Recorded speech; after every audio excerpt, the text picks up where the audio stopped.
ठीक है, रिकॉर्डिंग शुरू कर दिया मैंने, स्क्रीन शेयर कर रहा हूं मैं, share screen, white board share. ठीक है, ये क्या हो गया भाई, ये आ गया जूम। ठीक है बच्चों, लेट्स स्टार्ट। तो इसको मैक्सिमाइज कर देते हैं स्क्रीन को और इसको क्लियर कर देते हैं। ठीक है, आई एम स्टार्टिंग है। तो लास्ट क्लास में हम लोगों ने बेसिकली AMGM वाली चीजें देखी थी और लोगैरिथम देखा था, तो वो खत्म हो गया हमारा। बेसिक रिवाइज कर लेना एक बार अगर जरूरत है तो नेट से। Now we will proceed with basic geometry. Basic geometry कराने से पहले मैंने एक छोटा सा क्वेश्चन दिया था, एडवांस का क्वेश्चन है, उसको एक बार देख लेते हैं।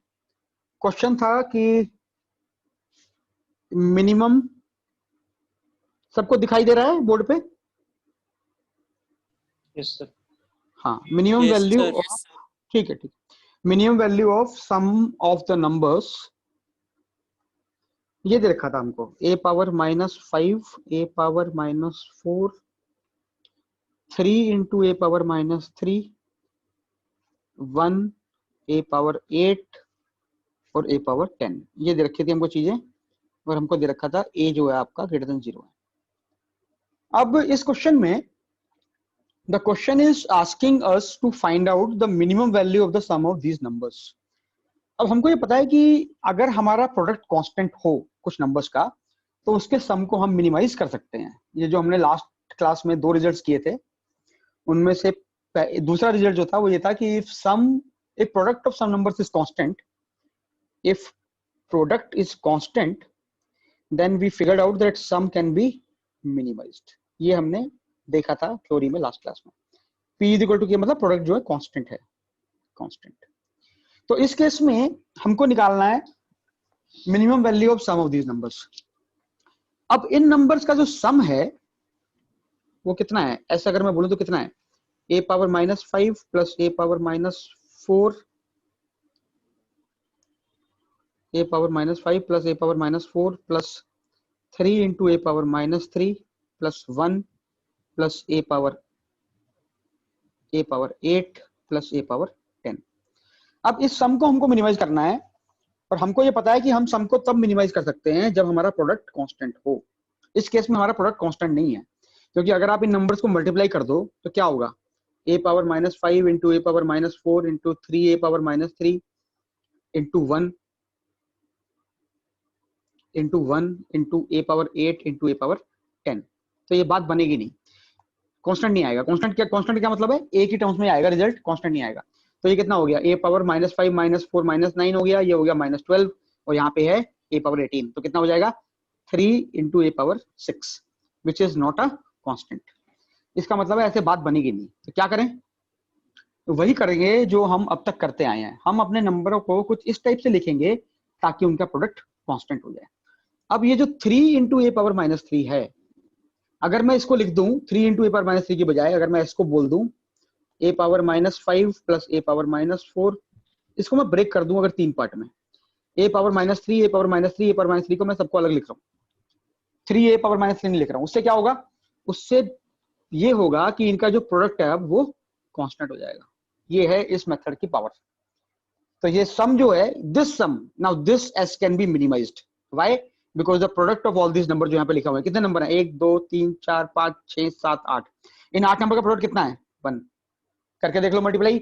ये a पावर, सॉरी ये a पावर 8 है यहाँ पे, और वो वाला a पावर 10 है, तो a power 8 into a power 10 कितना हो गया, a पावर 18 इंटू ये वाला भी 18 आ रहा है, ये 9 और ये 9, तो 18 हो गया, तो प्रोडक्ट 1 हो गया। हो गया क्वेश्चन। इसका मतलब है a power -5 plus a power -4 plus a power -3 plus a power -3 plus a power -3 plus 1 plus a power 8 plus a power 10 divided by कितने नंबर हो गए, 8। ये हो गया इनका am, 8 नंबर होगा, is greater than equal to इनका gm। इनका gm क्या होगा, 8th root. 8th root of what, product of all this. Product of all this is what, 1। ये क्लियर है सबको? सर हो गया क्वेश्चन। इसका मतलब हुआ s is greater than equal to 8, इसका मतलब हुआ s minimum is equal to ये है हमारा आंसर लास्ट वाले क्वेश्चन का जो मैंने दिया था। अब देखो ये एडवांस का क्वेश्चन है और मुश्किल भी नहीं है देखा जाए तो। अगर तुम्हें ये कंसेप्ट पता हो, बेसिक कंसेप्ट पता हो, तो देखो आराम से मैंने जो आता पेपर में। तो इसलिए हम लोगों को कंसेप्ट पे ही लगातार काम करना है। जिनको इसको उतारना है उतार लें। इसका आंसर 8 है। इस क्वेश्चन को कराने के बाद now I am moving to a new topic. हाँ बोलो, किसी को कुछ पूछना है तो। नोट करना सर उसी। हाँ कर लो, नोट कर लो, नोट कर लो बेटा। बेसिकली इसे इसे इसे समझ लो। हाँ बोलो। वो log 0.3 वाला उसको भी करवाना एक बार। यस सर, उसका आंसर नहीं। अच्छा लॉग वाले क्वेश्चन भी तो दिए थे मैंने। अरे हाँ मेरे दिमाग में नहीं आया। कौन सा वाला? लॉग 0 वाला, 0.3 वाला? log 0.3 वाला। हाँ याद आ गया। अभी करा लेता हूँ। लॉग में कितने क्वेश्चन दिए थे मैंने? मेरे ख्याल से 3 ही दिए थे, बस 4 दिए थे। हाँ दिए हैं 3 दो हो गए थे, एक रह गया। 3 दिए हैं और 2 पहले दिए हुए थे ना। 2 के आंसर तो मैंने बता दिए थे तुम लोगों को। हाँ उनके आंसर हो गए सबके? वो तो नहीं कराने? सर वो तो हो गए थे। वो तो कर लोगे ना सारे? नहीं, एक डोमिनो दिया था वो तो हो गया था। अच्छा ठीक है, मैं सारे करा लेता हूँ एक बार ब्रीफली सारे करा लेता हूँ। बाकियों के आंसर लिख देता हूँ। तो जो भी तुम्हें पूछना होगा तुम उसी हिसाब से पूछ लेना। कर रहा हूँ मैं शुरू। इसको मिटा रहा हूँ मैं, जो लिखा हुआ है अभी सामने। मिटा दूं? Yes sir. Yes sir. ठीक है बच्चों, लॉग में मैंने तुमको पहले पिछले से पिछली क्लास में 2 क्वेश्चन दिए थे ये वाले। मेरा मानना है कि ये सबके हो गए होंगे, इनको मुझे बताने की जरूरत नहीं है। अगर कोई कहेगा इनको बताओ तो मैं बता दूंगा, नहीं तो मैं इनके आंसर्स तुम्हें ग्रुप में सॉल्व करके भेज दूंगा अगर तुम कहोगे तो। बोलो, ये वाला क्वेश्चन करने की जरूरत तो नहीं है? हो गए ना? नहीं सर। सबके हो जाएंगे ये, मुझे आंसर देने की जरूरत नहीं है इसमें। Yes sir. ठीक है, मैं आंसर लिख रहा हूं यहाँ पे। सुनो, तुम में से किसी भी बच्चे को अगर इसके आंसर चाहिए हो तो मुझे अभी बोल दो या मुझे व्हाट्सएप पे बोल देना। मैं इस क्वेश्चन का सोल्यूशन तुम लोगों को लिख के और फोटो खींच के भेज दूंगा आराम से ग्रुप में। ये बेसिक क्वेश्चन है, इसमें कुछ करना नहीं है। प्रैक्टिस के लिए दिए थे मैंने। एक ये दिया था मैंने, एक मैंने उसके बाद अगला दिया था ये वाला। इसको हमको एक्स और वाई के लिए सॉल्व करना था, एक्स एंड वाई के लिए सॉल्व करना था पहले वाले को। और ये जो दूसरा मैं लिख रहा हूं ये वाला कुछ ऐसा था, log 2x plus 3 into 6x square plus 23x plus 21 is equal to 4 minus log base 3x plus 7 and 4x square plus 9x plus 12x plus 9।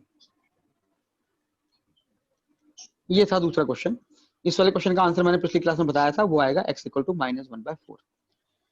तो ये 2 क्वेश्चन जो लॉग के हैं ये मैंने बेसिक प्रैक्टिस के लिए दिए थे तुम लोगों को, ताकि थोड़ी प्रैक्टिस कर ले लॉग के क्वेश्चंस की। इनके आंसर्स अगर किसी को भी चाहिए तो मुझे अभी बता दो, मैं करा दूंगा। नहीं तो मैं तुम्हें ग्रुप में फोटो खींच के भेज दूंगा। सेकंड वाला कर दो सर। सेकंड वाला कर दो, ठीक है बेटा। सेकंड वाले में क्या है, चलो सेकंड वाले कर देते हैं पहले। अगर सेकंड वाले को देखें तो ये है log 2x plus 3 इंटू ये जो है 6x square plus 23x plus 21। इसको कैसे फैक्टराइज करोगे? 21 इंटू 6 कितना होता है? 21 इंटू 6 126। ठीक है, तो हमको 23 को स्प्लिट करना है इस तरीके से कि हमारे 2 फैक्टर आए और दोनों में 126 का प्रोडक्ट आ जाए। कितने से कर सकते हैं? 14 एंड 9, 14 और 9 हो जाएगा। समझ में आ रहा है ये? तो ये कितना हो गया? ये हो गया 6x square plus 9x plus 14x plus 21। तो ये हो जाएगा, यहां से ले ले तो कितना कॉमन लेगा? 3x कॉमन ले ले। तो ये हो गया 3x इंटू 2x प्लस 3। यहां से कितना कॉमन आएगा? 7। तो ये हो गया 3x 2x प्लस 3। ठीक है, बन गई बात। तो ये कितना हो गया? ये हो गया हमारा 2x plus 3 into 3x plus 7। ठीक है ये सर। ठीक है, बस हो जाएगा अब।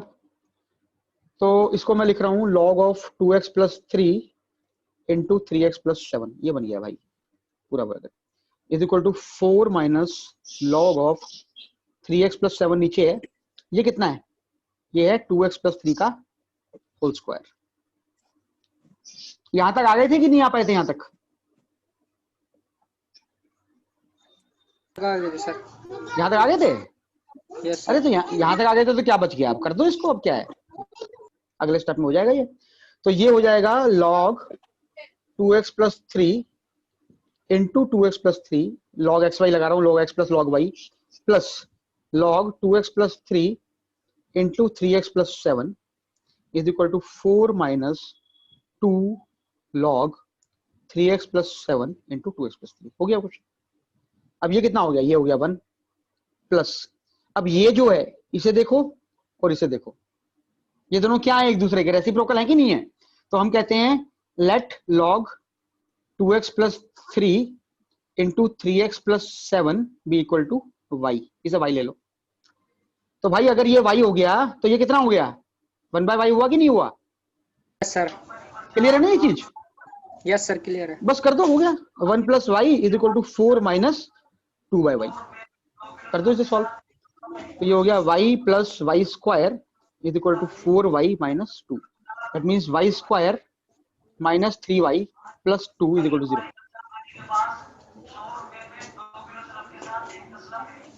ठीक है, that means y Yes, sir. Minus 1 into y minus 2 is equal to 0, that means y is equal to 1 और y इज इक्वल टू 2।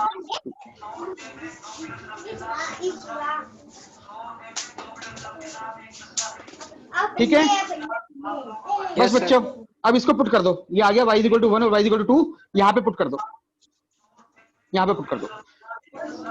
तो तुम्हारे दो रिजल्ट आएंगे, तुम्हारे तीन रिजल्ट आएंगे, वो जो तीन रिजल्ट आएंगे उन तीन में से एक ही रिजल्ट जो है इस वाली इक्वेशन को सेटिस्फाई करेगा। लॉग में एक चीज ध्यान रखना, जो भी आंसर आता है उस आंसर को निकाल के एक बार ओरिजिनल क्वेश्चन में चेक करना जरूरी होता है। ठीक है, तो जो भी आंसर निकलेंगे उनको सॉल्व कर लेना। कर लोगे आगे या पूरा करूं? अब तो कर लोगे? कर लेंगे सब तो। ठीक है बेटा, इस वाले को मैं हटा रहा हूं स्क्रीन से, किसी को कुछ पूछना है इसमें तो पूछ लो। No sir. इसका आंसर आएगा x is equal to minus 1/4। ठीक है sir. I am removing it from the screen. Yes sir. ठीक है, अपने ऑडियो बंद कर लेना बेटा, सब लोग ऑडियो बंद कर लेना अपने। अब जो अगले क्वेश्चन मैंने लॉग के तुमको और दिए थे, दो छोटे छोटे, वो भी देख लेते हैं। एक क्वेश्चन था find domain of log 2 mod x minus 1 divided by, ये थोड़ा उसमें वे भी करवा आता है बट ठीक है, वे भी कर बेसिक ही है, mod x minus 1 divided by x square minus 4, इसका डोमेन निकालना है। तो भाई इसका डोमेन कितना आया, आंसर बताओ। माइनस इन्फिनिटी से 2 यूनियन 1 से माइनस 1 से 1 यूनियन 2 से इन्फिनिटी। हाँ बिल्कुल ठीक है, इसका आंसर आएगा माइनस इन्फिनिटी से माइनस 2 यूनियन माइनस 1 से 1 एंड यूनियन 2 से infinity, all will be open. क्या करेंगे, हम कहेंगे कि भाई अगर हम बोलते हैं log 2x या log 2fx बोल लो, तो log 2fx अगर कोई बोलता है हमको, तो ये जो fx है क्या होगा, ये हमेशा ग्रेटर देन 0 होगा बेसिकली। आप उसी नंबर का log ले सकते हो जो 0 से बड़ा हो। तो इसका मतलब हो गया mod x minus 1 divided by x square minus 4 should be greater than 0। बस ये करना है हमको सॉल्व। अब ये हमको सॉल्व करना आता है वेवी कर्व से। ऊपर वाला जो है क्या करते हैं हम, ऐसे सॉल्व कैसे करते हैं, हम क्या करते हैं, क्रिटिकल पॉइंट देखते हैं क्या क्या है। क्रिटिकल पॉइंट क्या होते हैं, क्रिटिकल पॉइंट वो होते हैं जहाँ पे फंक्शन या तो 0 हो जाए या फिर फंक्शन अनडिफाइंड हो जाए। तो ये फंक्शन के क्रिटिकल पॉइंट क्या क्या है, mod x minus 1 equal to 0 के क्रिटिकल पॉइंट क्या क्या है, x is equal to plus minus 1, और नीचे वाले के क्या है, x square minus 4 equal to 0 क्या है, x is equal to plus minus 2। तो इसका मतलब इसके क्रिटिकल पॉइंट हो गए -2 -1 1 एंड 2। सबसे बड़े क्रिटिकल पॉइंट के ऊपर पॉजिटिव, फिर नेगेटिव, फिर पॉजिटिव, फिर नेगेटिव। तो ये आ गया हमारा वेवी कर्व। अब हमें क्या चाहिए था, ग्रेटर देन 0। कहाँ पे ग्रेटर देन 0 है, यहाँ पे है, यहाँ पे है और यहाँ पे है। तो ये हो गया माइनस इन्फिनिटी से -2 यूनियन -1 से 1 यूनियन 2 से इन्फिनिटी। ये बन जाएगा आंसर। सारे इंटरवल ओपन रहेंगे क्योंकि यहाँ पे इक्वलिटी नहीं है, इनइक्वलिटी है, इसलिए सारे ओपन रहेंगे। ये है डोमेन वाला क्वेश्चन। ये भी मेरा मानना है कि ज्यादातर बच्चों को क्लियर होगा।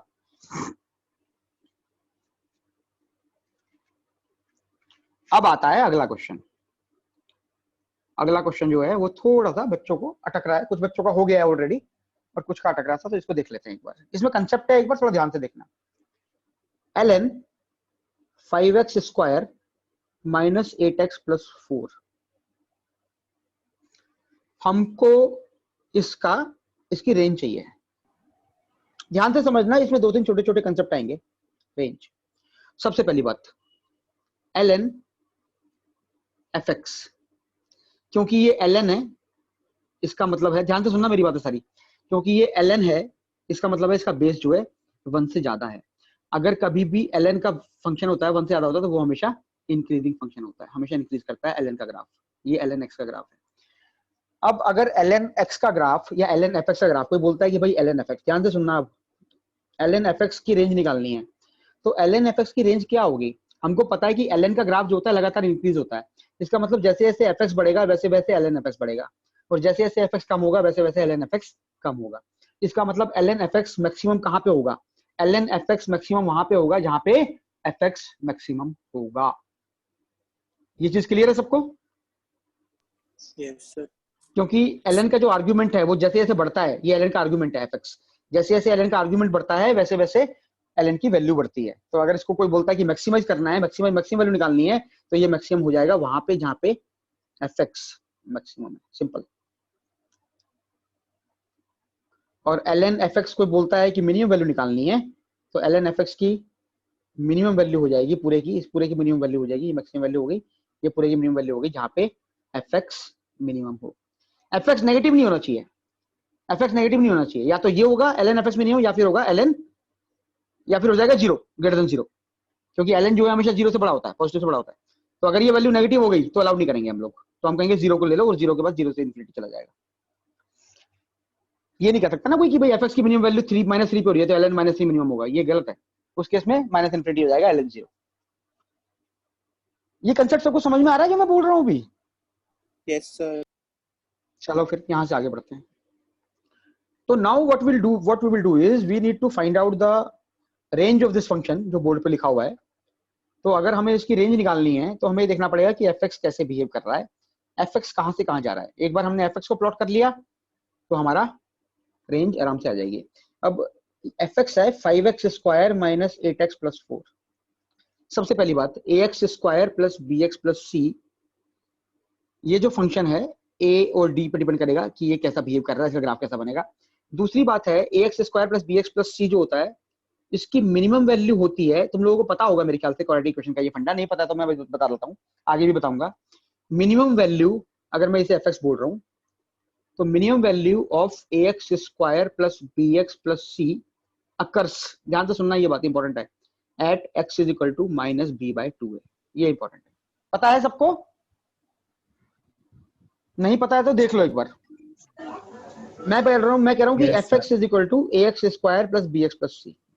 अगर हम इसे डिफरेंशिएट कर दें तो f डैश x कितना आएगा? 2ax plus b। इसका मतलब है f dash x is equal to 0 अगर मैं कर दूं तो इसका मतलब हो गया x is equal to minus b by 2a।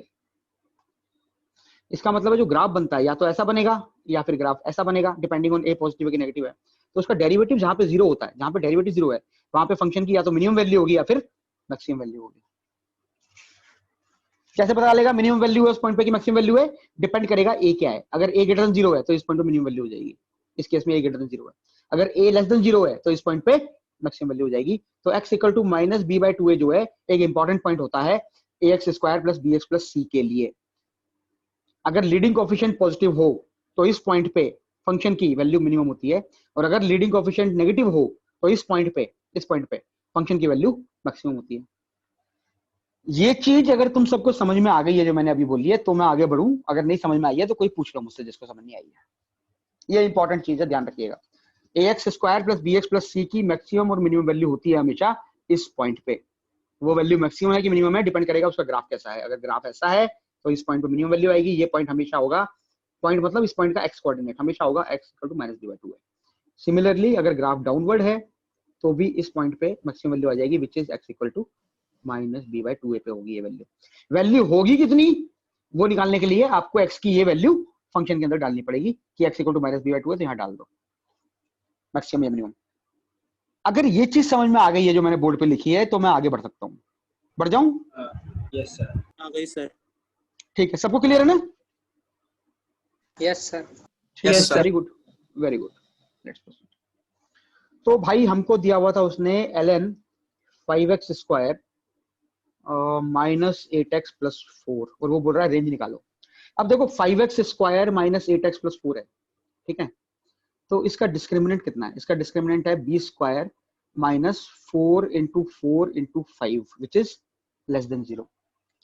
इसका मतलब है, और इसका लीडिंग कोएफिशिएंट क्या है? a जो है वो है 5 विच इज ग्रेटर देन 0। इसका मतलब हो गया ये फंक्शन हमेशा x एक्सिस के ऊपर रहेगा। ये चीज क्लियर होगी ना सबको? x एक्सिस के ऊपर रहेगा। Yes sir.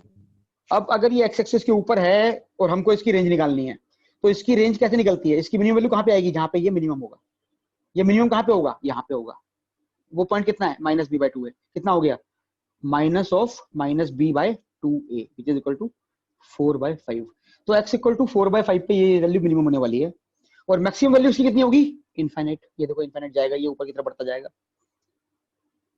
तो मिनिमम वैल्यू है कितनी? इसकी मिनिमम वैल्यू है कितनी? इसकी मिनिमम वैल्यू आएगी 5 इंटू 4/5 का square x square minus 8 into 4/5 plus 4 which is equal to 5 into 16/25 minus 32/5 जमा 4 which is equal to by 25 16 पंजे 80 माइनस 5 3 15 160 जमा 25 चौके 100। तो ये हो गई 20/25 विच इज अगेन 4/5। ये थोड़ा अलग का तरीके क्वेश्चन है, क्योंकि इसमें जिस पॉइंट पे मिनिमम वैल्यू निकालनी है वो उतनी ही आ रही है जो कि उस पॉइंट पे मिनिमम वैल्यू आ रही है। हर क्वेश्चन में ऐसा नहीं होगा, इस क्वेश्चन में हो रहा है लेकिन हर में नहीं होगा। तो ये 4/5 क्या है?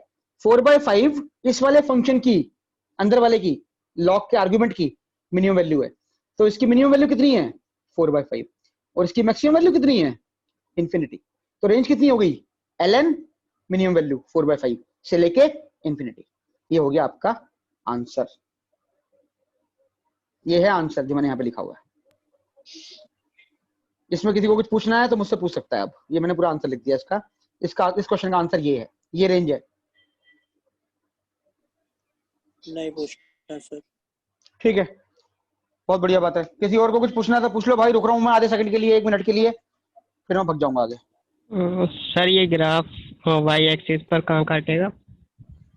वाई एक्सिस पे बेटा कहीं भी काट सकता है। यहाँ जाके ऐसे काटेगा, कहीं पे वाई एक्सिस पे जहाँ भी काटेगा। 4 इस पॉइंट पे से क्या शायद। करना है?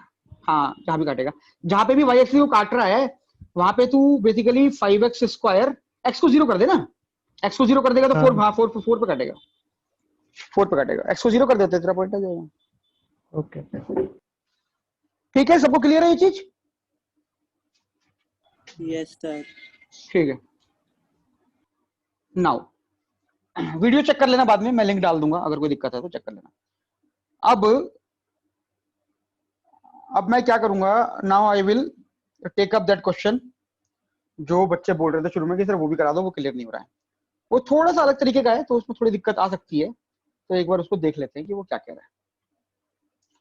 तो क्वेश्चन हमको ये कह रहा है इस केस में कि हमको x के लिए सॉल्व करना है, सॉल्व फॉर x। किसी का आंसर आया तो बता दो कितना आया है? log 0.3 log 5। बोलो किसी का आंसर आया तो। x square minus 2 by x square plus 2 is greater than 0। नहीं आया किसी का भी answer? No sir. No sir. चलो ठीक है, ठीक है। No sir. अब देखो, ये जो पहले वाला लॉग है इसका बेस है 0.3 और पहले वाले लॉग का आर्ग्यूमेंट कितना है? पहले वाले लॉग का आर्ग्यूमेंट ये है, दूसरे वाला लॉग।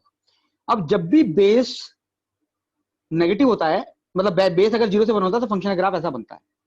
ये log x का ग्राफ बनता है अगर आपका बेस 1 से कम है। ठीक है, इस केस में पहले वाला जो लॉग है उसका बेस 1 से कम है, हमको चाहिए ग्रेटर देन 0। तो अगर ये पूरा का पूरा ग्रेटर देन 0 इसका मतलब क्या हुआ? यहां से लेके और यहां तक होगा। ये पॉइंट क्या है? इस पॉइंट का एक्सपोनेंट क्या है? 0। इस पॉइंट का एक्सपोनेंट क्या है? 1। इसका मतलब है अगर कोई हमको बोलता है कि log ax जो है वो आपका ग्रेटर देन 0 है, अगर कोई बोलता है log ax ग्रेटर देन 0 है तो x क्या होगा? x होगा बिटवीन 0 एंड 1। ये तो क्लियर होगा सबको? Yes sir. बस ये लगा दो, उठा के हो गया क्वेश्चन। तो ये हो गया log 5 x square minus 2 divided by x square plus 2 is less than 1 and greater than 0। Clear है ये चीज? Yes sir. Yes sir. अब 5 जो है वो बेस जो है 1 से बड़ा है, तो अगर हमको कोई बोलता था कि log 5x is less than 1 greater than 0, तो हम क्या करते थे? हम कहते थे x is less than 5 to the power 1 greater than 5 to the power 0.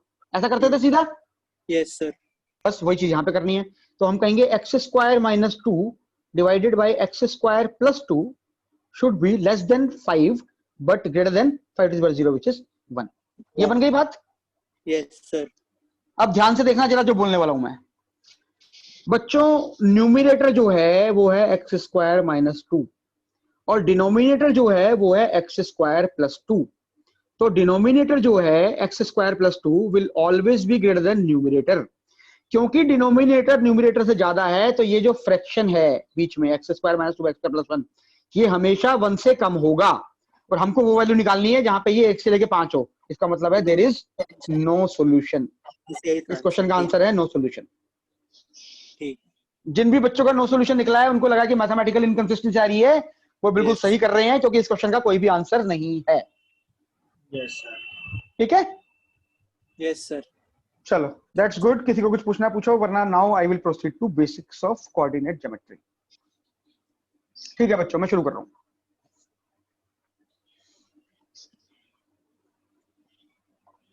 Now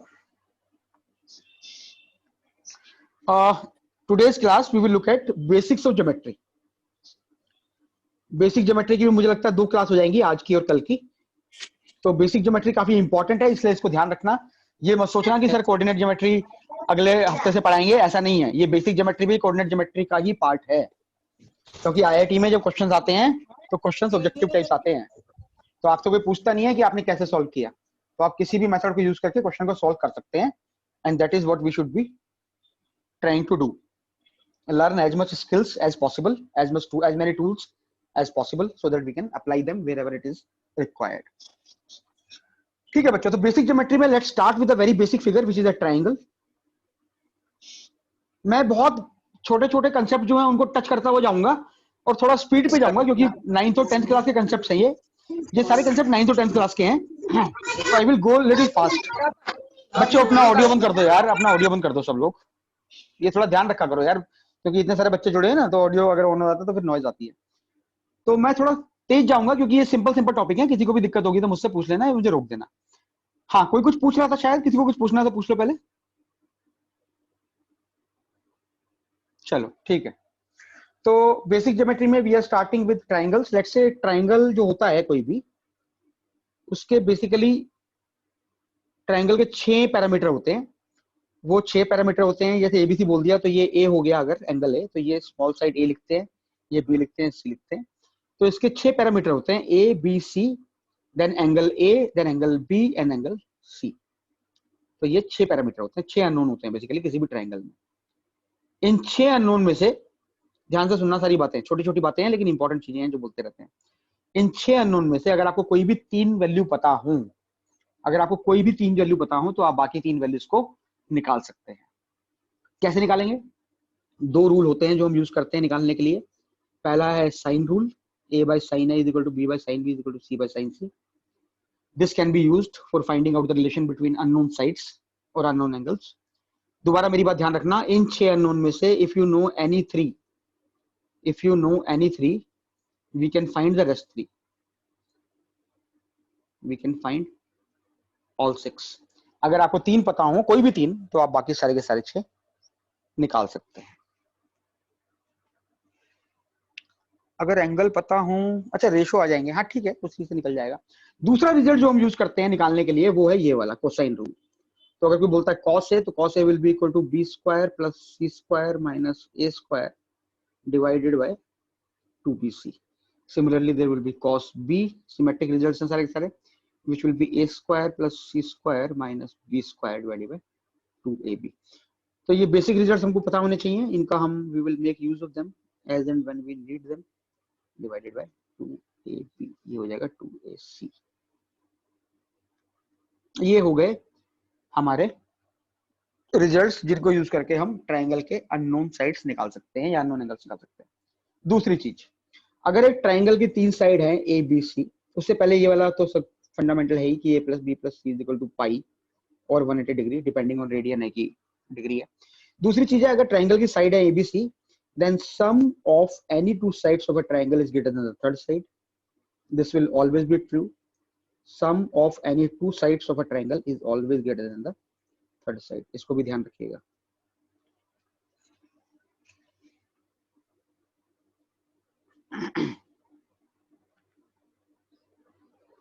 ठीक है, मिटा रहा हूं मैं इसको. नोट कर लीजिए. हाँ, नोट कर लो. तो किसी भी ट्रायंगल के अंदर बेसिकली 6 वेरिएबल होते हैं. उस 6 वेरिएबल में से अगर हमको कोई भी 3 वेरिएबल पता हो तो हम बाकी 3 वेरिएबल्स को आइडेंटिफाई कर सकते हैं. That is point number 1.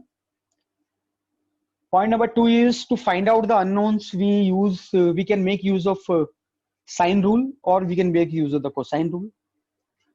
Point number 3 is that if a triangle has 3 sides, say A, B, and C, then sum of any two sides is always greater than the third side. क्योंकि अगर A plus B C हो गया तो वो triangle नहीं बचेगा, फिर वो क्या हो जाएगा? स्ट्रेट लाइन हो जाएगी. वो ये A है, ये B है, और अगर तुमने इसी को C कह दिया, A plus B equal to C, तो this will become a straight line. It will never be a triangle. किसी भी ट्राइंगल का जो एंगल होगा, कोई भी angle A, angle B, angle C, that will always be less than pi but greater than 0. कोई भी एंगल जो होगा वो हमेशा 0 से लेके 180 डिग्री के बीच में होगा. चलूं आगे. Yes, sir. Yes, sir. Next. Yes, sir. एक छोटा सा क्वेश्चन लिख रहा हूं, आप लोग इसे करेंगे, अपनी कॉपी में लिख लीजिए. अगली क्लास में हम सॉल्व करेंगे इसे. या एक काम करो, इसे अभी कर लो, सिंपल सा है ये. आज मैं कुछ अच्छे क्वेश्चंस कराऊंगा, वो मैं घर के लिए दूंगा, जो सिंपल है वो भी कर लो. 2 sides of a triangle, अपनी अपनी कॉपी में कर लेना सारे लोग. 2 मिनट के लिए छोड़ दूंगा, तो आंसर चेक कर लेना क्या है. 2 sides of a triangle are 12 centimeter and 7 centimeter. If third side is an integer, then sum of all possible values of third side is equal to how much? इसे ट्राई करो एक बार, क्या बोल रहा है क्वेश्चन, देखो जरा.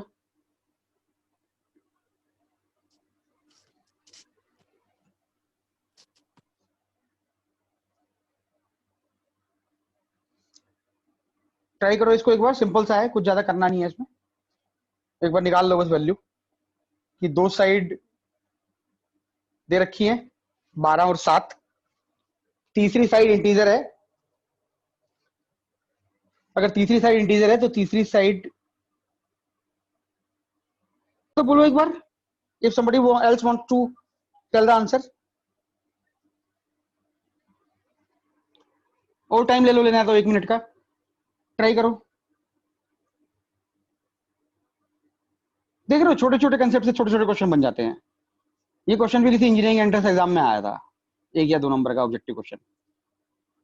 बोलो आंसर, कोई तो बोलो एक आंसर, तो बच्चा सही आंसर दो, फिर मैं सॉल्व करूंगा.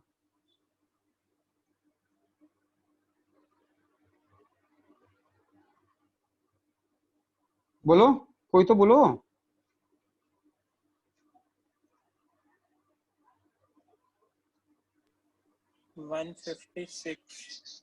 कितना आ रहा है बेटा? 176. 156. बिल्कुल सही है, 156.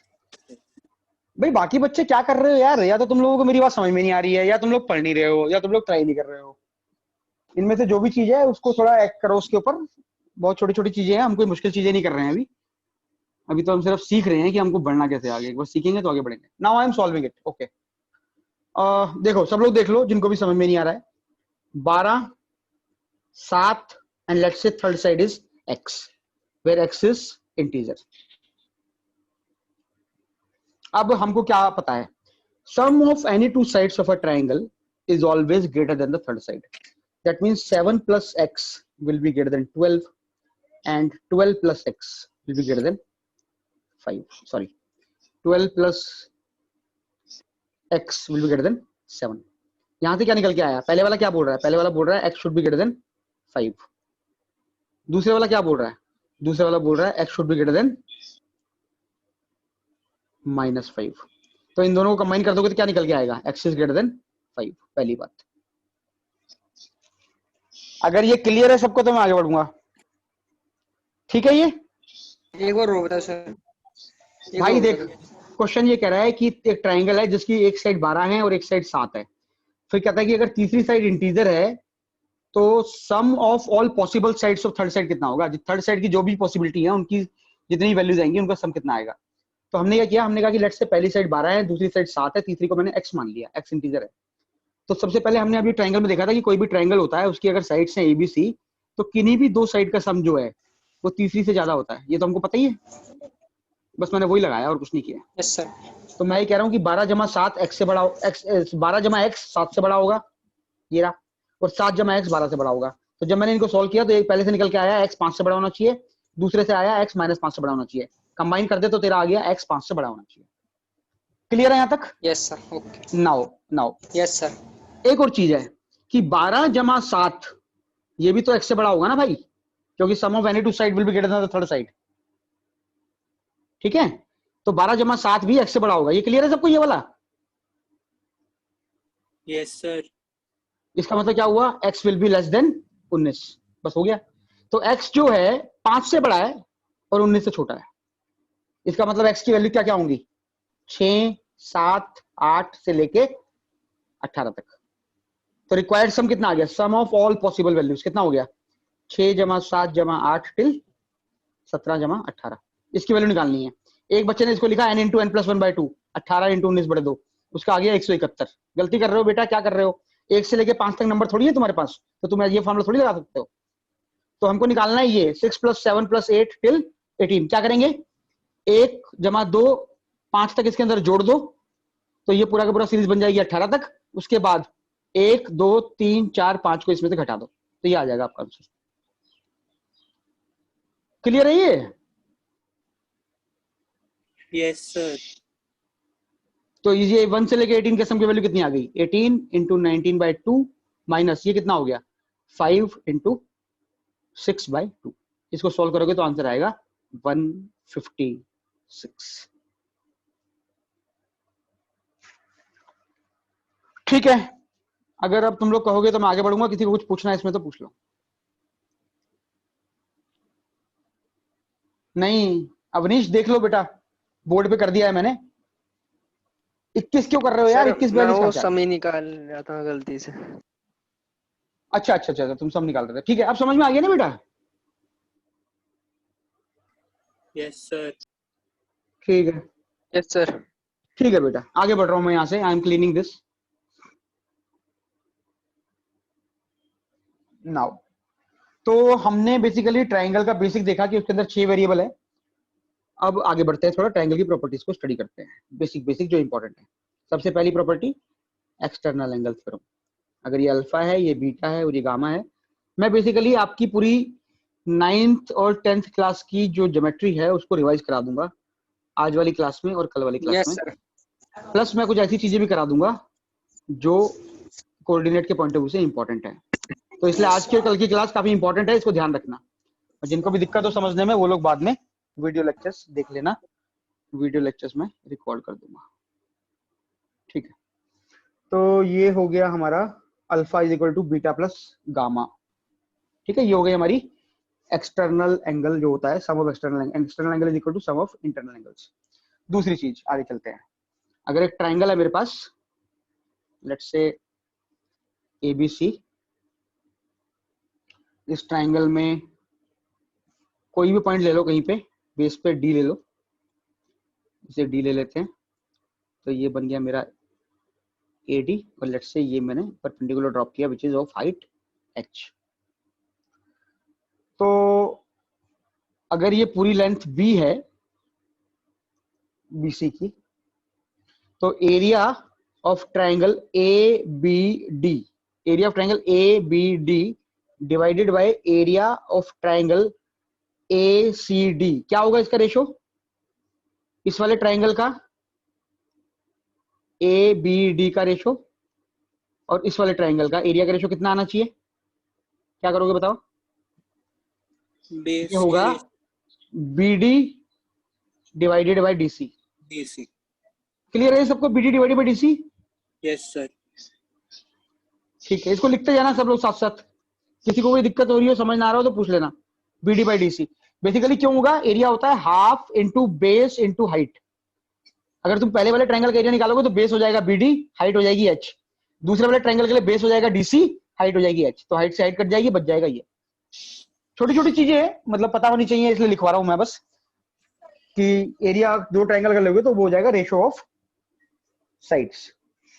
इसी से रिलेटेड एक और कंसेप्ट है, इसी से रिलेटेड अगला कंसेप्ट है कि triangles having same base and, ये सब 9th क्लास के 10th क्लास के हैं, and between same parallels have equal area. अगर दो ट्रायंगल हैं जो जिनका बेस सेम है और जो दोनों के दोनों लेट्स से दो पैरेलल लाइन के बीच में बने हुए हैं, तो ऐसे तुम जितने भी ट्रायंगल बनाओगे उन सब ट्रायंगल का एरिया सेम होगा। जैसे मैंने बनाया ABC, अब मैं बना लेता हूं ADB, अब मैं बना लेता हूं AEB।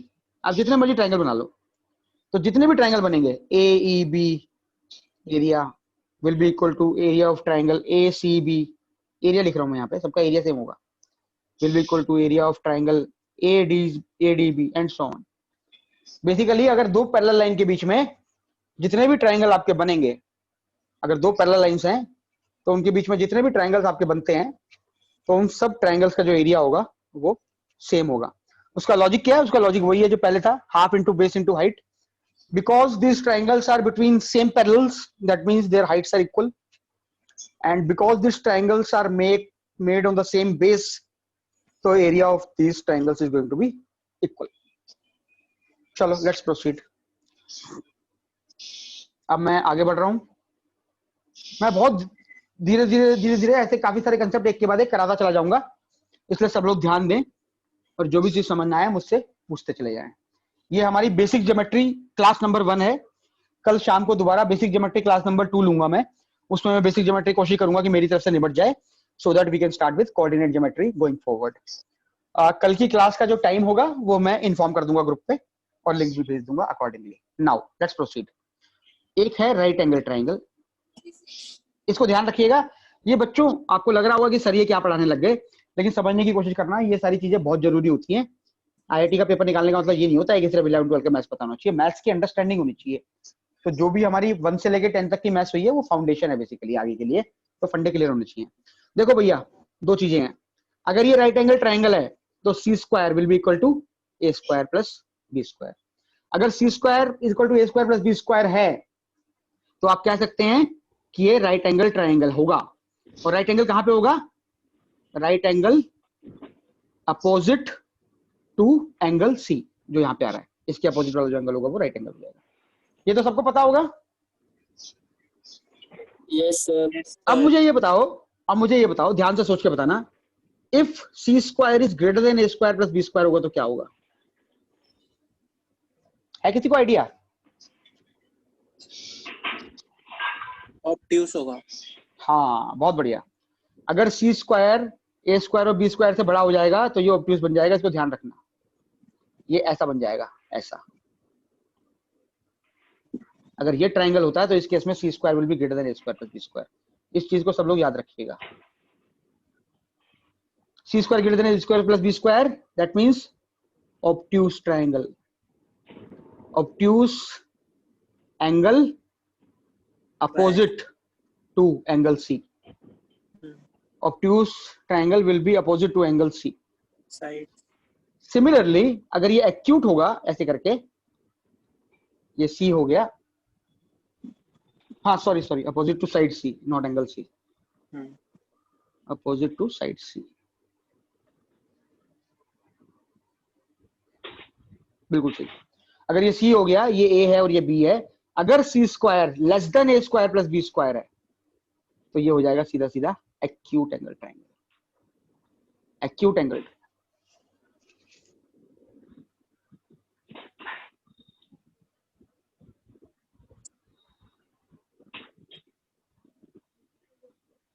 ठीक है, क्लियर है ये चीज? Yes sir. मिटा रहा हूं मैं, साथ साथ लिखते जाओ मेरे। अगली चीज, अब मैं आ रहा हूं, ठीक है, इस पे आ जाते हैं। मीडियंस। मीडियन क्या होती है भाई? ऐसी लाइन जो अपोजिट साइड के मिड पॉइंट पे जाके मिलती है। अगर ये ट्राइंगल है तुम्हारा, लेट्स से एबीसी, तो ऐसी लाइन जो ऊपर से आएगी और नीचे वाली साइड के मिड पॉइंट पे मिलेगी। अगर ये मिड पॉइंट है डी, मिड पॉइंट मतलब BD is equal to DC, then AD is called as median. एक ट्राइंगल में कितनी मीडियन होंगी? 3 मीडियन होंगी।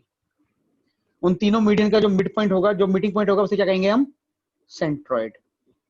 सेंट्रॉइड के कोऑर्डिनेट क्या होंगे? अगर आपका एक ट्राइंगल है जिसमें आपके सारे कोऑर्डिनेट हैं x1 y1, x2 y2 और x3 y3, तो जो सेंट्रॉइड है उसके कोऑर्डिनेट क्या होंगे? x1 plus summation xi by 3 summation yi by 3। ठीक है? Yes sir. अब मैं तुम लोगों से एक छोटी सी चीज पूछ रहा हूँ यहाँ पे, तुम लोग देखना अगर मुझे उसका आंसर बता सकते हो तो, और अगर उसका आंसर ना बता पाओ तो मैं तुम लोगों को वो एज ए होमवर्क दे दूंगा, तुम लोग ट्राई कर लेना, उसके बाद मैं अगली क्लास में उसे डिस्कस कर लूंगा। क्या है वो कंसेप्ट? वो कंसेप्ट ये है कि सपोज करो एक ट्राइंगल है मेरे पास, लेट्स से एबीसी, ठीक है, कोई कैसा कैसा भी ट्राइंगल ले लो, कोई फर्क नहीं पड़ता। इस ट्राइंगल में, इस ट्राइंगल के अंदर कितनी मीडियन बनेंगी? इसमें बनेंगी 3 मीडियन। पहले बनाते हैं एडी। अरे अपना ऑडियो बंद कर दो भाई, जो भी है। फिर बनेगा, एक और बना लेते हैं, बीई। अरे अपना ऑडियो बंद कर दो यार, जो भी है भाई, मुझे पता नहीं कौन है, ऑडियो बंद कर दो बेटा। 1 2 3 4 सारा जिसको 100 कर पहले बेटा अपना ऑडियो बंद कर दो, जो भी है, मैं वरना सबको म्यूट कर दूंगा उठा के। अपना अखिल, अखिल, हाँ ठीक है बेटा, अपना ऑडियो बंद कर। ठीक है, अब ये हो गया ए बी, मैंने एडी बना दी, बी बना दी, और एक और हम सेंट्रोइड की लाइन बना लेते हैं। लेट्स से ये बना लेते हैं, देखो कितना अच्छा लग रहा है बना हुआ रंग बिरंगा triangle. See A B C D E F कर देते हैं इसको। तो ये जो पॉइंट हो गया मेरा बीच में, ये पॉइंट हो गया मेरा जी, सेंट्रोइड। अब तो मुझे ये बताओ, ये जो ट्राइंगल है तुम्हारे सामने बोर्ड पे एबीसी, इस ट्राइंगल के अंदर टोटल कितने ट्राइंगल बन गए छोटे छोटे? बोलो। 1 2 3 4 5 और 6। ये क्लियर है सबको? 6 ट्राइंगल बन गए। Yes sir. और ये बताओ कि इन 6 ट्राइंगल का एरिया सेम होगा कि अलग अलग होगा? सेम होगा। प्रूव कर सकते हो? कर सकते हैं, क्योंकि बेस बराबर है, मीडियन से डिवाइड हो रहे हैं, और हाँ? हाइट भी बराबर है। एंगल से नहीं, लेकिन देखो देखो देखो देखो देखो, सुनो, ध्यान से सुनो, ध्यान से सुनो। ठीक है, ये तुम कह सकते हो कि सर ये जो ट्राइंगल है, ये वाला जो ट्राइंगल है, ये वाला ट्राइंगल, मैं छोटे वाला ट्राइंगल ले रहा हूँ, बी सी जी ले रहा हूँ मैं, ठीक है, तो तुम कह सकते हो सर बीसीजी जो है, बीसीजी में बीडी जो है वो डीसी के इक्वल है और दोनों की हाइट भी सेम है, तो 3 का जो एरिया है वो 6 के इक्वल हो जाएगा, ये तुम कह सकते हो। लेकिन ये कैसे कहोगे कि 1 का 3 के इक्वल होगा? क्योंकि समझ गए सब लोग क्वेश्चन क्या पूछ रहा हूं मैं? Yes sir. भाई सब लोगों को, बच्चों समझ में आ रहा है? एक आध बच्चे बोलते हैं, बस रिस्पॉन्ड करते हैं, बाकी लोग बोलते नहीं है। यस सर, समझ गया। ठीक है, तो अब तुम लोगों को सुनो, अब तुम लोगों को मैं क्वेश्चन दे रहा हूं पहले, उसके बाद अगली क्लास में डिस्कस करूंगा। अब तुम लोगों को अगले एडी वाले में, बीएडी हाँ। वाले में मीडियन जा रहा है हमारा बीई की तरफ एडी से होते हुए, तो वो हाँ। वाला एडी इक्वल काट देगा, यानी कि एजी इक्वल टू जीडी हो जाएगा, और वो परपेंडिकुलर की तरह ले लेंगे तो एक minute AG equal to GD कैसे हो जाएगा? एजी इक्वल टू जीडी कैसे बोल रहा तू भाई? एक मिनट रुको, नहीं रुको, एक सेकंड रुक जाओ, इंपॉर्टेंट है। 2:1 में काटता है। हाँ रुको, सुनो, किसी भी ट्राइंगल में एबीसी में जो मीडियन होती है, ये जो मीडियन है और ये जो मीडियन है, इन मीडियन का जो सेंट्रोइड पॉइंट, मीटिंग पॉइंट होता है जी, ये इस मीडियन को हमेशा 2:1 के रेशियो में काटता है। इसको याद रखना, ये सबको पता होना चाहिए ऑलरेडी। Yes sir. 2 होता है वर्टेक्स की तरफ और 1 होता है बेस की तरफ, तो किसी भी मीडियन में 2:1 काटेगा। तो तुम जो बोल रहे हो कि एजी इज इक्वल टू जीडी हो जाएगा, वो सही नहीं है अप्रोच, इसलिए उसको दोबारा एक बार चेक कर लेना। इसको याद रखना, every median sorry centroid divides, अभी क्वेश्चन दूंगा मैं ये वाला करके, लिए समझाऊंगा क्या बोल रहा हूं। Centroid divides median in the ratio 2:1, इसे ध्यान रखिएगा। 2 होता है वर्टेक्स की तरफ और 1 होता है साइड की तरफ। ये इंपॉर्टेंट रिजल्ट है भाई जो यहाँ पे लिखा हुआ है, इसको ध्यान रखिएगा सब लोग। सर जो मीडियन है वो एंगल ए को भी तो 2 इक्वल पार्टों में डिवाइड करेगा एंगल को। नहीं नहीं नहीं नहीं नहीं, ये कहां का कंसेप्ट ला रहे हो भाई? मीडियन एंगल को डिवाइड करेगा? जो एंगल को डिवाइड करता है उसका नाम होता है एंगल बाइसेक्टर, ठीक है ना। मीडियन वो होता है जो साइड को डिवाइड करता है। ये बेसिक फंडे हैं बेटा, यही गड़बड़ होती है बच्चों की, इसलिए नंबर नहीं आ पाते हैं।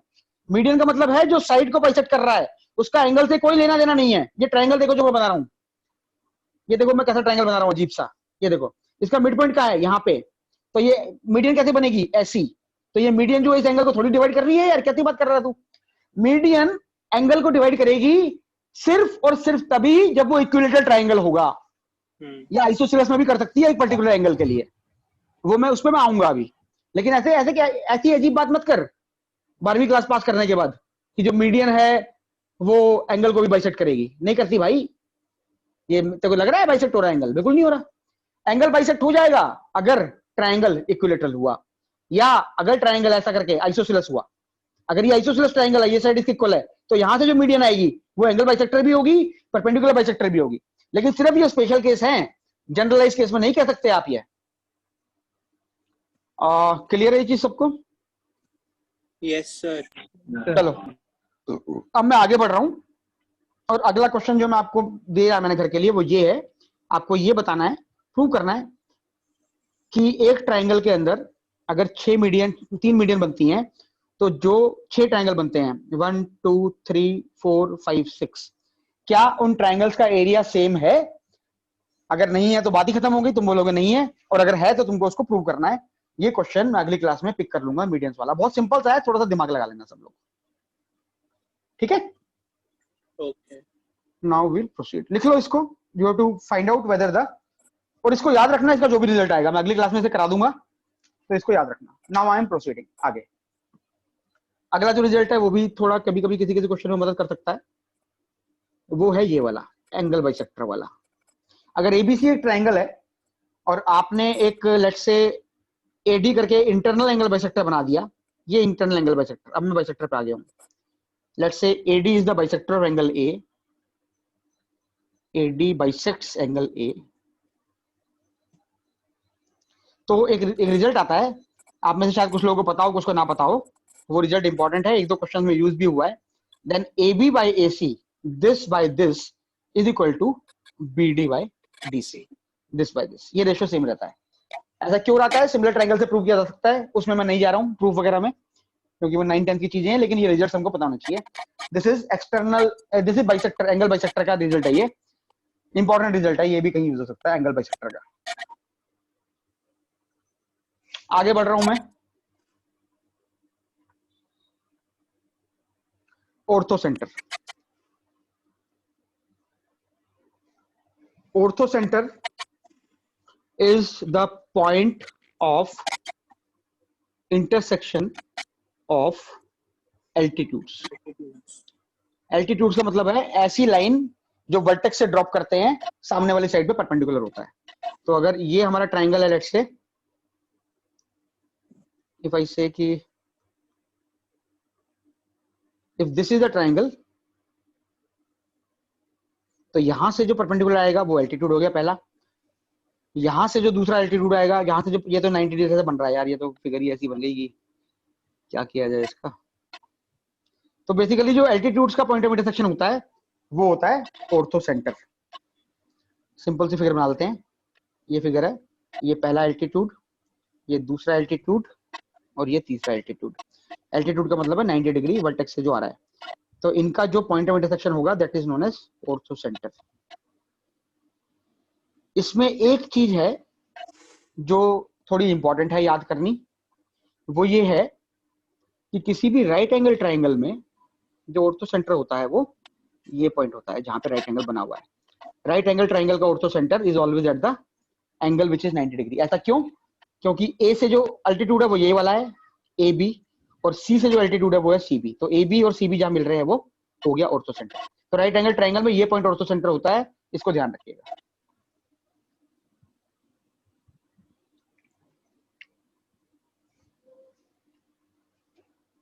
ठीक है। दूसरी चीज, अगली चीज circumcenter. Circumcenter is point of intersection of perpendicular bisectors. तो अगर आपकी ये साइड है, ये ट्रायंगल आपका, तो जो परपेंडिकुलर बाइसेक्टर है हर साइड के, इस साइड का परपेंडिकुलर बाइसेक्टर कौन सा है? ये रहा। इस साइड का परपेंडिकुलर बाइसेक्टर कौन सा है? ये रहा। इस साइड का परपेंडिकुलर बाइसेक्टर कौन सा आएगा? ये वाला आएगा। तो इनका जो पॉइंट ऑफ इंटरसेक्शन होगा वो होगा सर्कमसेंटर। सर्कमसेंटर को नॉर्मली रिप्रेजेंट करते हैं O से, ऑर्थो सेंटर को रिप्रेजेंट करते हैं H से, और सेंट्रोइड को रिप्रेजेंट करते थे G से।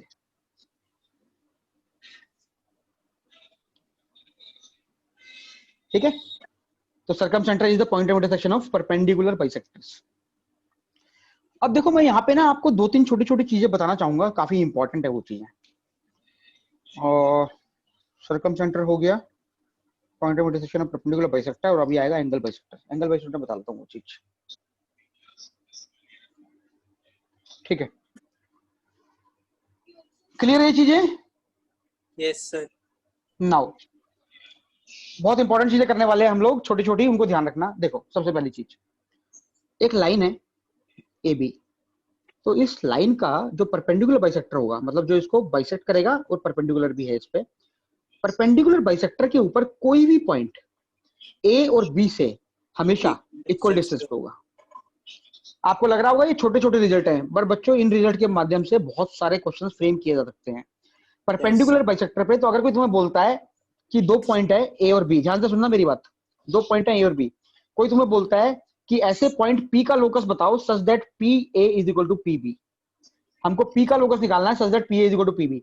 तो अगर मैं इन दोनों के लाइन ऑफ जॉइनिंग पे मिड पॉइंट ले लूं एक, तो ये जो पॉइंट है ये भी पक्का इस इक्वेशन को सेटिस्फाई करेगा, क्योंकि ये मिड पॉइंट है इन दोनों का। क्लियर है ये चीज?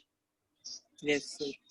अगर तुम इससे परपेंडिकुलर बना दोगे, तो ये जो मैं परपेंडिकुलर बना रहा हूं इसके ऊपर कोई भी पॉइंट लोगे, तो वो हमेशा इस कंडीशन को सेटिस्फाई करेगा, P A is equal to P B को।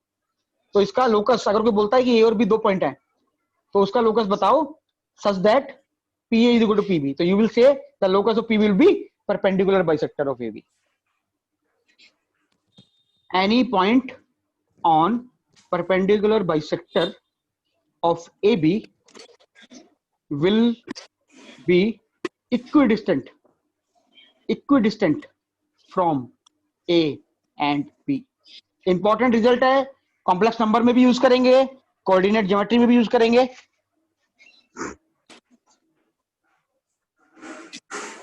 ठीक है, दूसरी चीज, सपोज करो एक राइट एंगल ट्राइंगल है, सपोज करो एक राइट एंगल ट्राइंगल है, तो राइट एंगल ट्राइंगल का सर्कमसेंटर कहां पे होता है जरा देख लें, इंपॉर्टेंट है ये कंसेप्ट। इस वाली साइड का परपेंडिकुलर बाइसेक्टर और इस वाली साइड का भी परपेंडिकुलर बाइसेक्टर, बीच वाली साइड का। ये फिगर थोड़ी गलत बन गई, ये मैं राइट एंगल ट्राइंगल ले रहा हूं ए बी सी, तो इस वाली साइड का परपेंडिकुलर बाइसेक्टर और इस वाली साइड का परपेंडिकुलर बाइसेक्टर जहां मिलेंगे, ये जो पॉइंट होगा, this point will be circumcentre. Circumcentre of a right angle triangle is always at the mid point of hypotenuse. याद रखिएगा, इंपॉर्टेंट रिजल्ट है। Circumcentre of a right angle triangle is mid point of hypotenuse. तो right angle triangle में बच्चों ये point होता है ortho centre, ये वाला बी, और ये पॉइंट होता है सर्कमसेंटर। इस फिगर को याद रखिएगा राइट एंगल ट्राइंगल के लिए, इंपॉर्टेंट रिजल्ट है।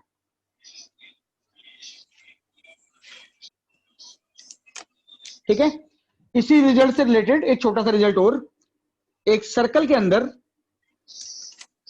अगर डायमीटर सेमी सर्कल में कोई एंगल बनाओ तो कितना बनता है? 90 डिग्री बनता है, ये तो सबको पता होगा शायद। 90 डिग्री। हाँ, तो देखो ये राइट एंगल ट्राइंगल है, इस राइट एंगल ट्राइंगल का ये जो सर्कल बनाया है मैंने, क्या है? सर्कम सर्कल ही तो है ये। सर्कम सेंटर होता क्या है वैसे? Circum centre is that point from which you can draw a circle touching all the vertices. Circum centre is the centre of circum circle of a triangle. ये तो सबको पता होगा ना यार। Yes sir. मैं मतलब रिवाइज करा रहा हूँ जस्ट, और बच्चों इसको लाइटली मत लेना, ये छोटी छोटी चीजें लग रही होंगी लेकिन ये इंपॉर्टेंट रिजल्ट्स हैं। तो राइट एंगल ट्राइंगल जो होता है वो हमेशा एक सेमी सर्कल में लाई करता है। इसका मतलब क्या हुआ? इसका मतलब ये हुआ, अगर तुम्हारे पास ये एक सर्कल है और इसके अंदर एक ट्राइंगल तुमने ऐसा बना दिया जो कि पूरा का पूरा एक ही सेमी सर्कल में है, तो ये वाला एंगल जो है थीटा, ये हमेशा 90 डिग्री से ज्यादा होगा। अगर थीटा 90 होगा तो वो बन जाएगा राइट एंगल ट्राइंगल, ये डायमीटर हो जाएगा। और अगर तुम्हारा थीटा लेस देन 90 होगा तो ये हमेशा एक्यूट एंगल ट्राइंगल बनेगा। इसका मतलब क्या हुआ? इसका मतलब ये हुआ, अगर तुम्हारे पास एक ऑब्ट्यूस एंगल ट्राइंगल है, ऑब्ट्यूस एंगल ट्राइंगल, ये एंगल 180 से 90 से ज्यादा है, तो ऑब्ट्यूस एंगल ट्राइंगल का जो सरकम सर्कल होगा वो कुछ ऐसा बनेगा। सरकम सर्कल ऐसा बनेगा का मतलब है कि इस सरकम सर्कल का जो सेंटर है वो इस ट्राइंगल के बाहर होगा। तो अगर कोई तुमसे पूछता है कि is it possible that circumcenter of a triangle is outside the triangle, then you will say yes, it is possible, and it will be possible when the triangle is acute. अगर sorry obtuse, अगर आपका triangle obtuse है तो उसका circum circle हमेशा triangle के बाहर होगा। अगर आपका ट्राइंगल एक्यूट मतलब सारे एंगल नंबर से कम है, तो उसका सर्कम सेंटर हमेशा ट्राइंगल के अंदर होगा। और अगर आपका ट्राइंगल राइट एंगल ट्राइंगल है तो उसका सर्कम सेंटर हमेशा आपके राइट एंगल ट्राइंगल के हाइपोटेन्यूज के मिड पॉइंट पे होगा। ये कंसेप्ट अगर किसी को समझ नहीं आ रहा है तो पूछ लो, छोटा सा कंसेप्ट है लेकिन इंपॉर्टेंट कहा जा सकता है। रिपीट कर रहा हूं बेटा एक बार दोबारा। बेटा हम क्या कह रहे हैं, दो तीन चीजें हमने करी, इसको मिटा दूं पहले ये बताओ, ये वाला ग्राफ मिटा दूं, स्लाइड जो लिखी हुई है? Yes sir. किसी को कुछ लिखना है तो लिख लो। ठीक है, what I am saying is, suppose करो ये सर्कल है, एक सर्कल के अंदर ये डायमीटर है, ठीक है। अगर तुम डायमीटर को बेस मान के कोई भी ट्रायंगल बनाओगे, कहीं पे ही बनाओगे, यहां बना दो, यहां बना दो, तो वो सारे के सारे ट्रायंगल जो होंगे तुम्हारे राइट एंगल ट्रायंगल होंगे। ये सारे ट्रायंगल राइट एंगल ट्रायंगल बनने वाले हैं, जो भी मैं बना रहा हूं, जितने भी बनाऊंगा मैं, ये सब right angle triangles, 90 degree 90 degree 90 degree. अगर सर्कल के अंदर एक ही सेमी सर्कल में बना दो कोई ट्रायंगल, एक ही सेमी सर्कल में ऐसे करके बना दो, तो ये हमेशा ऑब्ट्यूस होगा, क्योंकि अगर इसका एंगल 90 होता तो ये डायमीटर हो जाता, अगर इसका एंगल 90 से ज्यादा है तो ये एक सेमी सर्कल में चला जाएगा, और अगर इसके सारे एंगल 90 से कम है तो ये दोनों सेमी सर्कल में आ जाएगा। तो ये है एक्यूट ट्रायंगल, ये है ऑब्ट्यूस ट्रायंगल, और ये है राइट ट्रायंगल। एक्यूट ट्रायंगल का सर्कम सेंटर जो होता है, circum centre lies with in the triangle. Acute triangle का सर्कम सेंटर हमेशा ट्रायंगल के अंदर ही होगा। ऑब्ट्यूस ट्रायंगल का सर्कम सेंटर, ऑब्ट्यूस ट्रायंगल का circum centre will always be outside the triangle, always. और राइट एंगल ट्रायंगल का जो सर्कम सेंटर है वो होगा at the centroid, at the hypotenuse. Circum centre at mid point of hypotenuse. Circum centre और circum circle दोनों related concept हैं। Circum circle का जो सेंटर होता है उसे ही सर्कम सेंटर कहते हैं, और सर्कम सर्कल का मतलब है कोई भी आपका फिगर है तो ऐसा सर्कल जो तीनों के तीनों वर्टिसेस से पास कर रहा है is known as circumcircle. और सर्कम सर्कल का जो सेंटर होता है that is known as circumcentre. और सर्कम सेंटर निकलता कैसे है? Point of intersection of perpendicular bisectors. ये कंसेप्ट है बच्चों। बस किसी को अभी भी कुछ पूछना है तो इसमें पूछ लो भाई, वरना मैं आगे बढ़ूंगा यहां से। अब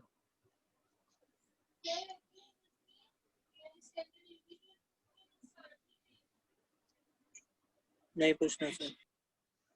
चलो ठीक है, एक मिनट सबको नोट करने दो, मैं बढ़ रहा हूं आगे यहां से। अब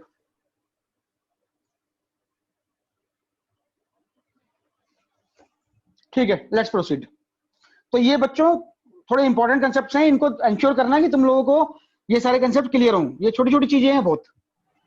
now let's move to circumcentre. हो गया circumcentre of obtuse angle triangle. और मैंने अब तक नोट्स भेजे नहीं थे ग्राफ वगैरह के, क्योंकि मैंने तुमको बताया था कि मेरी कॉपी में ना ग्राफ ऐसे लिखे रहते हैं कि भाई fx goes to f of mod x, बस इतना ही लिखा होगा, पिक्चर नहीं बनी होगी। लेकिन ये जो मैं पढ़ा रहा हूं तुमको अभी, इसके डिटेल्ड नोट्स हैं मेरे पास, तो वो मैं सारे के सारे नोट्स जो हैं अपलोड कर दूंगा जैसे ही ये टॉपिक खत्म होगा। जैसे जैसे ये टॉपिक चले जा रहा है तो मैं लिखता जा रहा हूँ, जैसे टॉपिक खत्म होगा मैं सारे के सारे नोट्स अपलोड कर दूंगा जो भी मेरे पास इन टॉपिक्स के हैं। now we want to go to the next concept in triangles, which is incenter. Incenter is the point of intersection of angle bisectors. ये करने से पहले एक छोटी सी चीज और देख लेते हैं। जैसे मैंने अभी तुम्हें बोला था, ए और बी अगर मेरे पास दो पॉइंट हैं तो इन दोनों पॉइंट का जो परपेंडिकुलर बाइसेक्टर होगा वो ऐसे पॉइंट का लोकस होगा जो सारे के सारे ए और बी से इक्वल डिस्टेंस पे हैं, that is perpendicular bisector. Similarly अगर आपके पास दो लाइनें हैं, ठीक है, मान लेते हो, ये मान लो एक रे है ए बी और ये मान लो एक रे है ए सी, तो ए बी और ए सी का एंगल ए जो है बीच में, इस एंगल ए का जो बाइसेक्टर होगा ना, बाइसेक्टर, ये बाइसेक्टर जो मैं बना रहा हूं, ये एंगल इक्वल टू ये एंगल, इस बाइसेक्टर के ऊपर कोई भी पॉइंट जो होगा, कोई भी पॉइंट पी ले लो, उसका परपेंडिकुलर डिस्टेंस इन दोनों लाइनों से हमेशा सेम होगा, इसे ध्यान रखिएगा। P D will be equal to P E, क्योंकि ये दोनों ट्रायंगल कॉन्ग्रुएंट हो जाएंगे।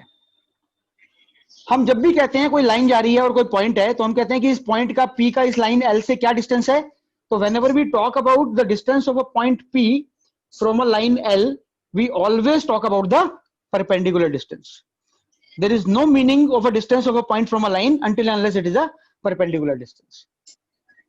तो अगर एक एंगल बाइसेक्टर है तो एंगल बाइसेक्टर के ऊपर जितने भी पॉइंट होंगे उन सबका परपेंडिकुलर डिस्टेंस आपकी दोनों लाइनों से सेम होगा। ये इंपॉर्टेंट कंसेप्ट है, इसको ध्यान रखिएगा। ये सारे के सारे डिस्टेंसेस इक्वल होंगे, ठीक है? Yes sir. ठीक है, मिटा रहा हूं मैं इसको, किसी को उतारना है उतार लो, फिर मैं मिटा रहा हूं इसको, आगे बढ़ रहा हूं। कर लेना सर, नोट कर। हाँ नोट कर लो। अगर नोट करने में कुछ छूट जाता है ना तो बाद में वीडियो देख के उसे देख लिया करो, कंपेयर कर लिया करो।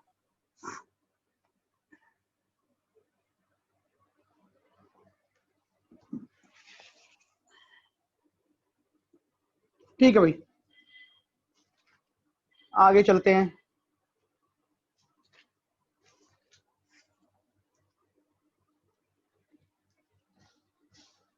इन सेंटर, तो इन सेंटर की जब हमने बात करी, इन सेंटर की जब हम बात कर रहे हैं, तो incentre is the point of intersection of angle bisectors. तो यहां से एक एंगल बाइसेक्टर आया, सपोज करो ये इसके इक्वल हो गया, यहां से एक दूसरा एंगल बाइसेक्टर आया, ये इसके इक्वल हो गया, और सिमिलरली तीसरा एंगल बाइसेक्टर आया, ये एंगल इसके इक्वल हो गया। तो ये जो पॉइंट है एंगल बाइसेक्टर का, this is known as incentre, represented by I, incentre, point of intersection of angle bisectors। अब देखो होता क्या है, अगर ये ट्रायंगल आपका और ये आपके ऐसे इन सेंटर जा रहे हैं, तो इस लाइन पे कोई भी पॉइंट जो होगा, इस लाइन पे ये जो एंगल बाइसेक्टर है ए आई पे जो भी पॉइंट होगा वो ए बी और ए सी से इक्वल डिस्टेंस पे होगा, इन दोनों साइडों से। ए आई पे कोई भी पॉइंट, क्लियर है ये चीज? Yes sir. ए आई पे कोई भी पॉइंट जो होगा वो ए बी और ए सी से इक्वल डिस्टेंस पे होगा। सिमिलरली आई सी पे कोई भी पॉइंट होगा वो बी सी और ए सी से इक्वल डिस्टेंस पे होगा।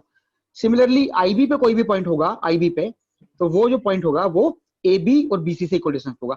इसका मतलब क्या हुआ? इसका मतलब हुआ आई एक ऐसा पॉइंट है जो इन तीनों साइड से इक्वल डिस्टेंस पे है, क्योंकि आई पे तीनों मिल जाती है लाइनें। तो आई ऐसा पॉइंट है जो इस पे है, तो इसका मतलब इससे और इससे इक्वल डिस्टेंस पे है। आई ऐसा पॉइंट है जो इस पे भी है, तो इसका मतलब इससे भी और इससे इक्वल डिस्टेंस पे है, और इस पे भी है, तो इससे और इससे भी इक्वल डिस्टेंस है। तो इसको इन सेंटर इसलिए कहते हैं क्योंकि आई जो है इन सर्कल का सेंटर बनेगा। आपका जो इन सर्कल बनता है ना ट्रायंगल में, उसका जो सेंटर है वो आई होता है, इन सेंटर, इसीलिए इसका नाम भी इन सेंटर है। तो इसकी वैल्यू भी तुम लोगों को शायद पता हो, पता है कि नहीं पता है इन सेंटर की वैल्यू कितनी होती है? अगर ये x1 y1 है, ये x2 y2 है, लिख रहा हूं मैं, और ये x3 y3 है, सपोज करो, या नया ट्रायंगल बना लेता हूं। सपोज करो ये ट्रायंगल आपका A, तो ये साइड हो गई A, ये हो गया B, तो ये साइड हो गई B, और ये हो गया C, तो ये साइड हो गई C। Let's say A is x1 y1,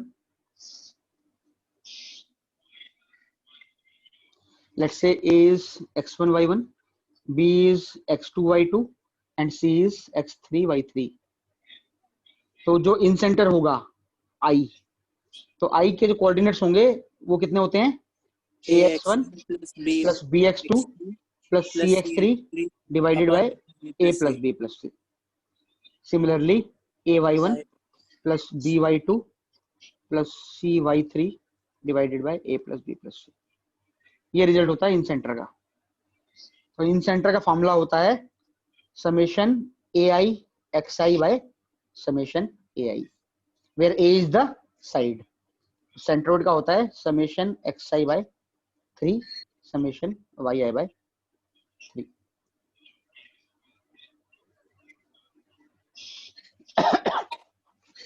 circum centre का और ऑर्थो सेंटर का एज सच कोई फॉर्मूला नहीं है, but they can be derived using the properties of coordinate geometry. Now I will proceed from here. इसको मिटा रहा हूं मैं, जिनको लिखना है लिख लो, 30 सेकंड में मिटा रहा हूं.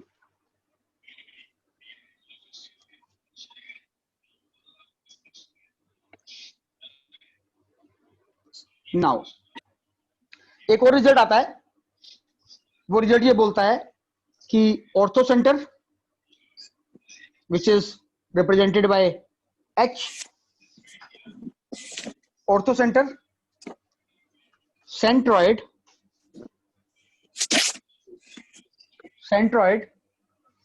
which is represented by G, centroid which is represented by G, and circumcenter which is represented by O are collinear. Orthocentre, centroid and circumcentre are collinear. Collinear का मतलब होता है ये सारे के सारे एक ही लाइन में लाई करेंगे. और किस तरीके से कोलिनियर होते हैं वो भी देख लो. इस तरीके का रिजल्ट बनता है. ये होता है आपका H which is ortho centre, ये होता है आपका let's say O which is circum centre, तो बीच में आता है G विच इज सेंट्रॉइड. तो G divides the line joining H and O in the ratio of 2:1. ये रेशियो बनता है बच्चों. तो ये फिगर आपके दिमाग में हमेशा रहनी चाहिए जब भी आप आईआईटी के लिए कोऑर्डिनेट ज्योमेट्री की प्रिपरेशन कर रहे हैं.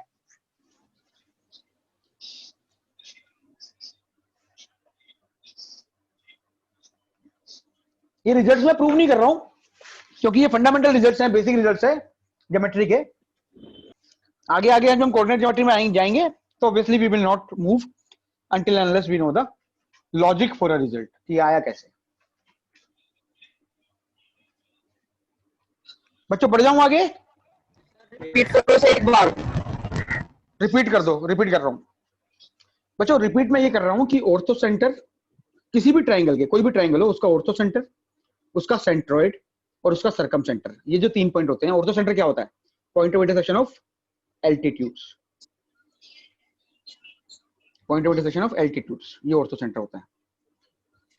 सिमिलरली सेंट्रॉइड क्या होता है? Point of intersection of medians.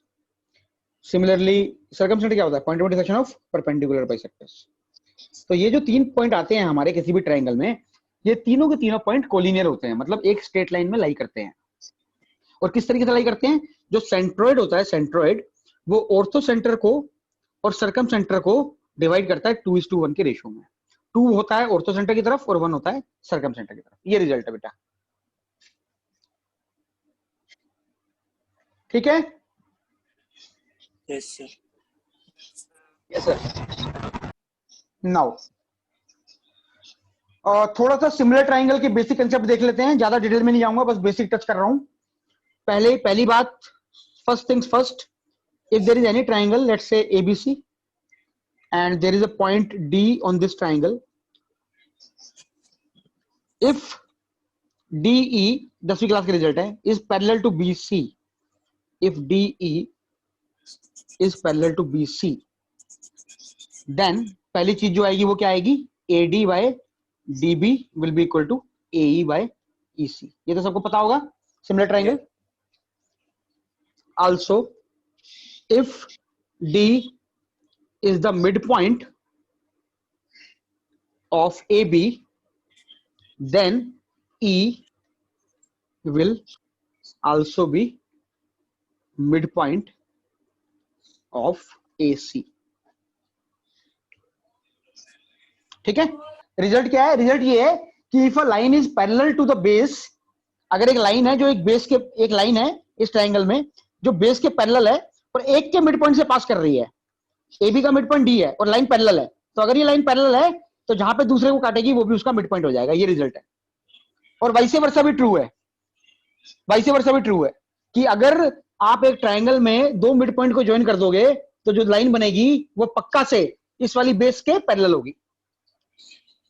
ये बेसिक रिजल्ट्स हैं सिमिलर ट्रायंगल के, आई एम प्रीटी श्योर हम तुमको ऑलरेडी पता है ये रिजल्ट्स। सर ये बीपीटी है ना, क्या बेटा? Proportionality theorem. Basic proportionality theorem. हाँ हाँ हाँ हाँ हाँ, बिल्कुल बिल्कुल बिल्कुल। If a line is parallel to the base and passes through midpoint of one side, then it will pass through the midpoint of other side also, and vice versa. ठीक है। एक और चीज होती है कि if D is the midpoint of AB, E is the midpoint of AC, then also D will be equal to half of BC. ये भी होता है midpoint अगर हो तो। ये सब बीपीटी से आते हैं निकल के 10th क्लास वाली। ठीक है, अब मैं आप लोगों को एक क्वेश्चन दे रहा हूं, सब लोग एक बार इसे मिटा रहा हूं मैं यहां से, ठीक है? सब लोग एक बार सिमिलर ट्रायंगल का जो बेसिक थ्योरी है, मतलब बहुत डिटेल में नहीं, बस बीपीटी को रिवाइज कर लेना और इस वाले क्वेश्चन को अटेम्प्ट करना। अगली क्लास में डिस्कस करूंगा, क्वेश्चन अच्छा है, मुश्किल नहीं है लेकिन बेसिक ज्योमेट्री का है तो थोड़ा पता होना चाहिए। मैं लिख रहा हूं क्वेश्चन क्या है। एक ट्रायंगल है एबीसी, एबीसी एक ट्रायंगल बना लो, उस पे एक पॉइंट है जी, एक पॉइंट है एफ, या एक काम करता हूं,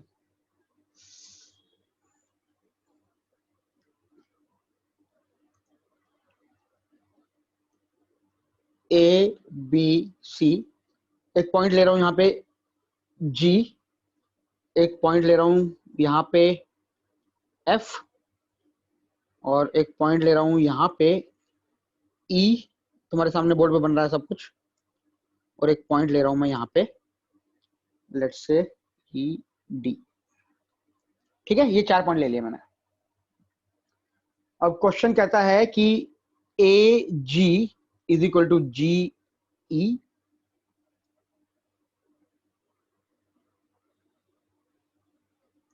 जी F is parallel to E D.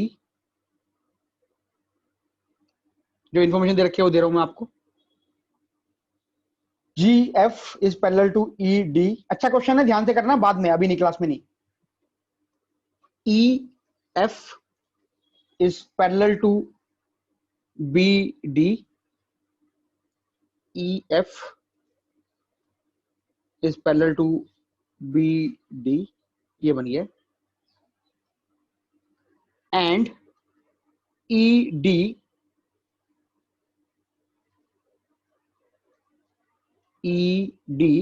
Is parallel to B C. ये है, ये इंफॉर्मेशन दे रखी है आपको, सिर्फ बीपीटी का फंडा लगेगा, उसको ट्राई कर लेना एक बार। क्वेश्चन कह रहा है अगर ऐसा है, if this is the case, then find ratio of area of triangle E F G divided by area of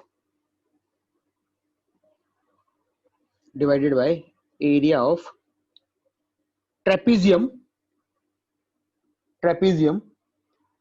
E, B, C and D।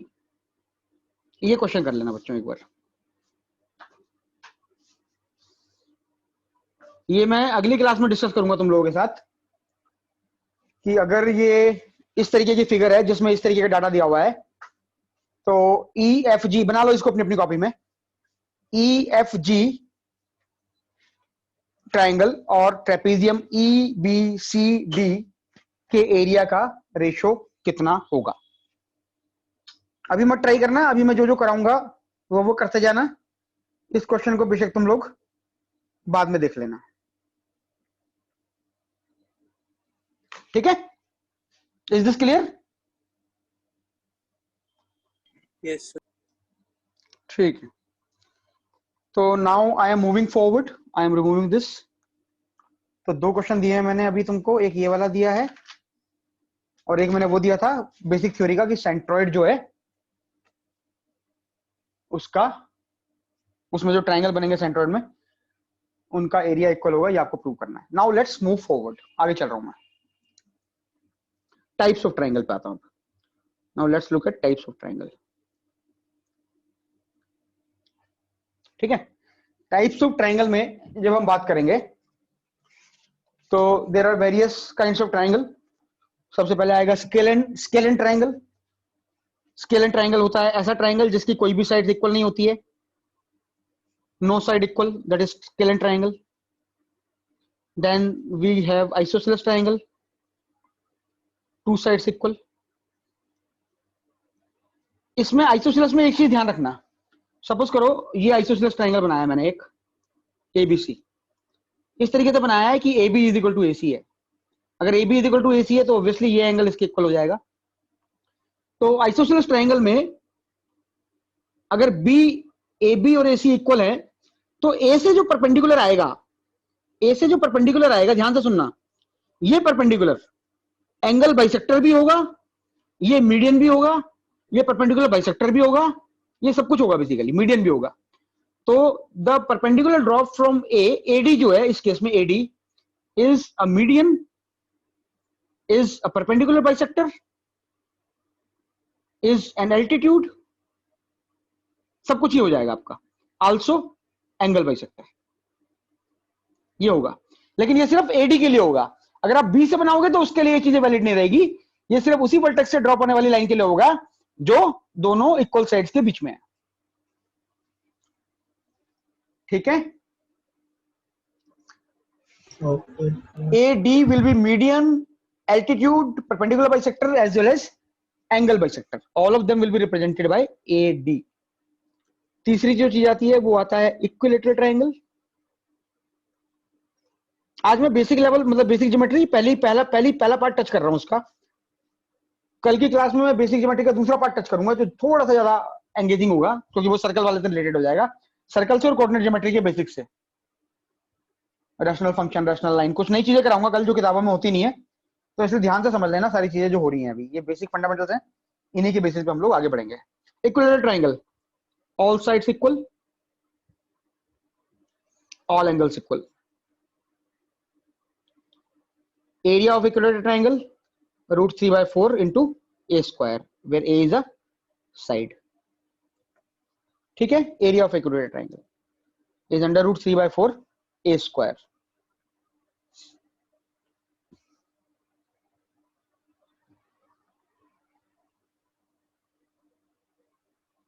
यहां पे मैं एक इंपॉर्टेंट चीज लिखवा रहा हूं, इसको IIT वालों ने 2-3 बार क्वेश्चंस में यूज किया है अलग अलग तरीकों से। मैं तुम लोगों को ये लिखवा रहा हूं यहाँ पे, इस चीज को मैं कल प्रूव करूंगा, इंपॉर्टेंट है। All coordinates of an equilateral triangle, all coordinates, इसको लिख लो सब लोग, ये इंपॉर्टेंट है थोड़ा सा। All coordinates of an equilateral triangle cannot be all rational। Equilateral triangle के सारे जो कोऑर्डिनेट होते हैं, कितने कोऑर्डिनेट होते हैं? 6 coordinate, x1 y1 x2 y2 x3 y3 x4 y4, sorry x1 y1 x2 y2 x3 y3, ये 6 कोऑर्डिनेट हैं। तो किसी भी इक्विलेटरल ट्रायंगल के 6 के 6 कोऑर्डिनेट रैशनल नहीं हो सकते। रैशनल का मतलब होता है p/q वाली फॉर्म। तो किसी भी इक्विलेटरल ट्रायंगल के 6 के 6 कोऑर्डिनेट रैशनल नहीं हो सकते। ये बहुत आसानी से प्रूव किया जा सकता है, यहां से भी देख के पता चल रहा है कि ऐसा होगा। अगर जिनको दिख रहा है ठीक है, जिनको नहीं दिख रहा बाद में प्रूव कर देंगे इसको। मल्टीपल तरीकों से प्रूव कर सकते हैं इसको, लेकिन इस रिजल्ट को याद रखना, किसी इक्विलेटरल ट्रायंगल के सारे कोऑर्डिनेट रैशनल नहीं हो सकते, ठीक है बच्चों? नाउ आई एम प्रोसीडिंग, आगे बढ़ रहा हूं मैं। P/Q क्या है? क्या बेटा? P by Q क्या है?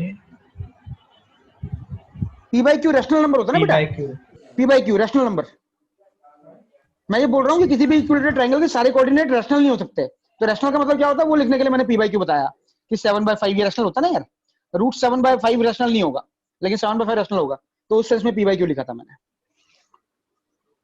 क्लियर है? Yes sir. यस। भाइयों किसी को कुछ पूछना है तो पूछ लो अब तक जो कुछ कराया मैंने। नहीं पूछना सर।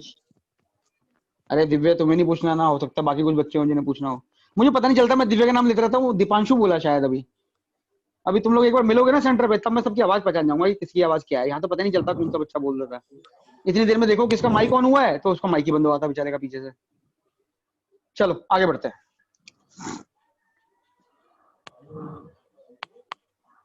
अब आते हैं 4 साइडेड फिगर्स पे। स्क्वायर, बताओ स्क्वायर की प्रॉपर्टीज क्या क्या होती हैं? All sides equal, yes sir. All sides equal, diagonal bisect at 90 degree. ये क्या हो रहा है, मैं आज लिख क्यों नहीं पा रहा इसमें? All sides equal, diagonals bisect at 90 degree. Diagonals bisect at 90 degree, diagonals equal, diagonals equal. Diagonals equal. मुझे लग रहा है इसकी बैटरी कम हो गई है अब। ये जो मार्कर है ना मेरा, इसकी बैटरी कम हो गई है, मैंने बैटरी मार के रखी हुई है, यूज कर लूंगा। ठीक है, तो ये स्क्वायर के लिए हो गया। सिमिलरली ऑल एंगल्स 90, ये सब पता है सबको, सारे Yes, एंगल sir. 90 होंगे, सारी साइड इक्वल होंगी। सिमिलरली रोम्बस, रोम्बस में क्या अंतर आ जाएगा? All sides equal, yes all sides equal. और diagonals bisect at 90, diagonals no, diagonal doesn't bisect, diagonals intersect at 90, diagonals intersect at 90, they don't bisect, या bisect करते हैं? हाँ bisect करते हैं, सॉरी, ये तो सबके लिए सेम रहेगा यार, क्या कर रहा हूं मैं। diagonals bisect at 90, तो इसको undo कर देते हैं ना। diagonals bisect at 90, all sides equal, diagonals bisect at 90, ये भी सही है। तीसरी चीज जो अलग है थोड़ी सी, वो है diagonals unequal। डायगोनल इक्वल नहीं होते रोम्बस में। अगर ये रोम्बस बनाओगे तुम तो देखो एक डायगोनल ये हो गया, ये हो गया, तो ये इक्वल नहीं होंगे, लेकिन ये एंगल 90 होगा, ये बात सही है। और क्या होता है भाई? रेक्टेंगल, रेक्टेंगल के लिए all angles 90, All angles 90. All angles 90, Not at 90. Diagonals bisect at 90, बिल्कुल ठीक है। Hmm. Diagonals bisect, diagonals equal and diagonals bisect, 90 नहीं आएगा इस केस में। Not at 90. हाँ, not at 90, diagonals bisect and diagonals equal, ये चीज आ जाएगी रेक्टेंगल में। कभी भी दिक्कत हो तो एक रेक्टेंगल बना के देख लो, उससे तुम्हें आइडिया लग जाएगा कि डायगोनल्स बाइसेक्ट करेंगे कि नहीं करेंगे, देख के पता चल जाएगा बाइसेक्ट कर रहे हैं और 90 पे नहीं करेंगे। ठीक है बच्चों, ये सारे पैरेललोग्राम हैं बेसिकली, ऐसे ही पैरेललोग्राम लिख सकते हैं general. Opposite sides equal, opposite sides parallel, diagonals not equal but bisect. Clear है ये सारी चीजें, बिल्कुल बेसिक्स है। चलो आगे बढ़ रहा हूं मैं, यहां से बढ़ जाऊं बच्चों आगे। Yes, sir. Now let's look at basic fundamentals of. देखो अब देखना, मैं ये जो भी कर रहा हूं अब तुम लोगों के साथ, ये 9वीं क्लास का या 10वीं क्लास का मैथ्स है, और इस टॉपिक पे जो मैं भी तुमको लिख रहा हूँ बोर्ड पे, इसके ऊपर 2 क्वेश्चन आए हुए हैं आईआईटी एडवांस में। इसीलिए मैं ये बोलता हूँ कि ये बेसिक मैथ बोलते जरूर ना, बेसिक ज्योमेट्री, लेकिन इससे भी क्वेश्चन आते हैं। 2 क्वेश्चन आए हुए हैं इस टॉपिक से जो मैं करा रहा हूँ तुमको आईआईटी में पिछले कुछ सालों में, जिनमें से एक क्वेश्चन मैं अभी क्लास में कर दूंगा या तुमसे करवाऊंगा, और दूसरा मैं तुम्हें घर के ले दूंगा। तो सपोज करो एक सर्कल है, तो सर्कल में let's say the centre of the circle is O, and let's say there is a line CA and OA जो ज्वाइन कर देते हैं, यहाँ पे एक पॉइंट ले लेते हैं B, OB को भी ज्वाइन कर देते हैं, तो ये बन गया हमारा let's say this angle is theta. ये बन गया एक छोटी सी फिगर। O से परपेंडिकुलर ड्रॉप करोगे AC पे तो 90 पे मिलेगा। कुछ चीजें, arc OAB, this one arc OAB, इसकी लेंथ कितनी होती है? Arc OAB is Arc half theta. Sorry r theta, hmm, arc O A B, length of arc O A B, length of arc O A B is equal to r theta. Theta radian में है।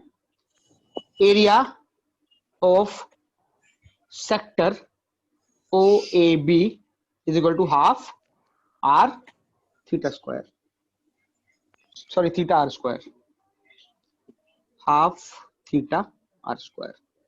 ये तो पता होगा ना सबको, yes sir. Physics में भी आती है ये चीजें तो। ठीक है भाई, half theta r square.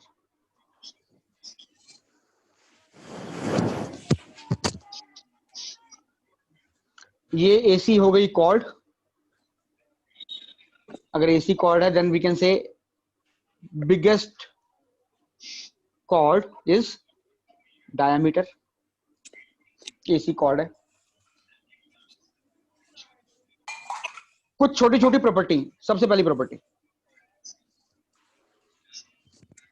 Chords important property है, इसी से क्वेश्चन आया हुआ आईआईटी में।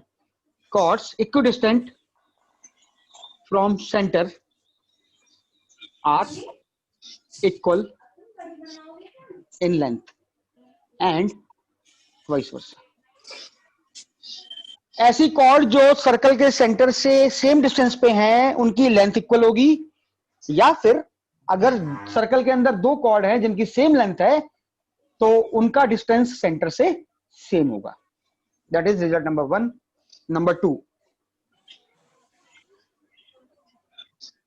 Closure to centre bigger the chord. जितनी कॉर्ड सेंटर के नजदीक होगी उतनी ही उस कॉर्ड की लेंथ ज्यादा होगी। जितनी कॉर्ड सेंटर से दूर जाती जाएगी उतनी उसकी लेंथ छोटी होती जाएगी।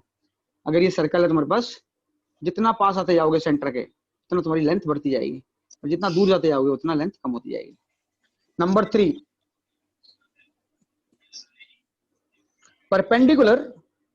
perpendicular from center to a chord bisects the chord।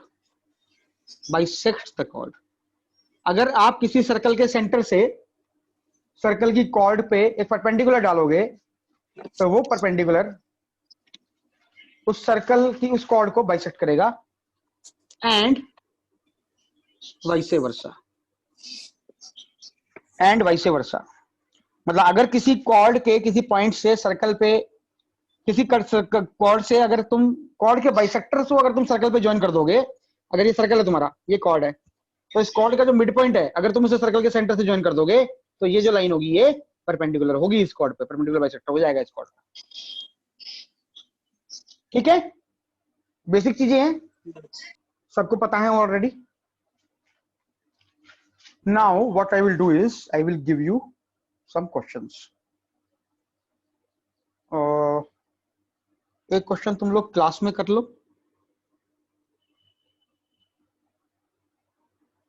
या एक काम करो क्लास में मत करो, इन तीनों क्वेश्चंस को मैं तुमको घर के लिए दे रहा हूं। अभी मैंने कितने क्वेश्चन दिए हैं तुम्हें? एक मैंने दिया है सिमिलर ट्रायंगल की ज्योमेट्री वाला, एक मैंने तुम्हें दिया है वो प्रूव करने के लिए कि सेंट्रोइड के एंगल सेम होंगे। बस 2 ही दिए हैं।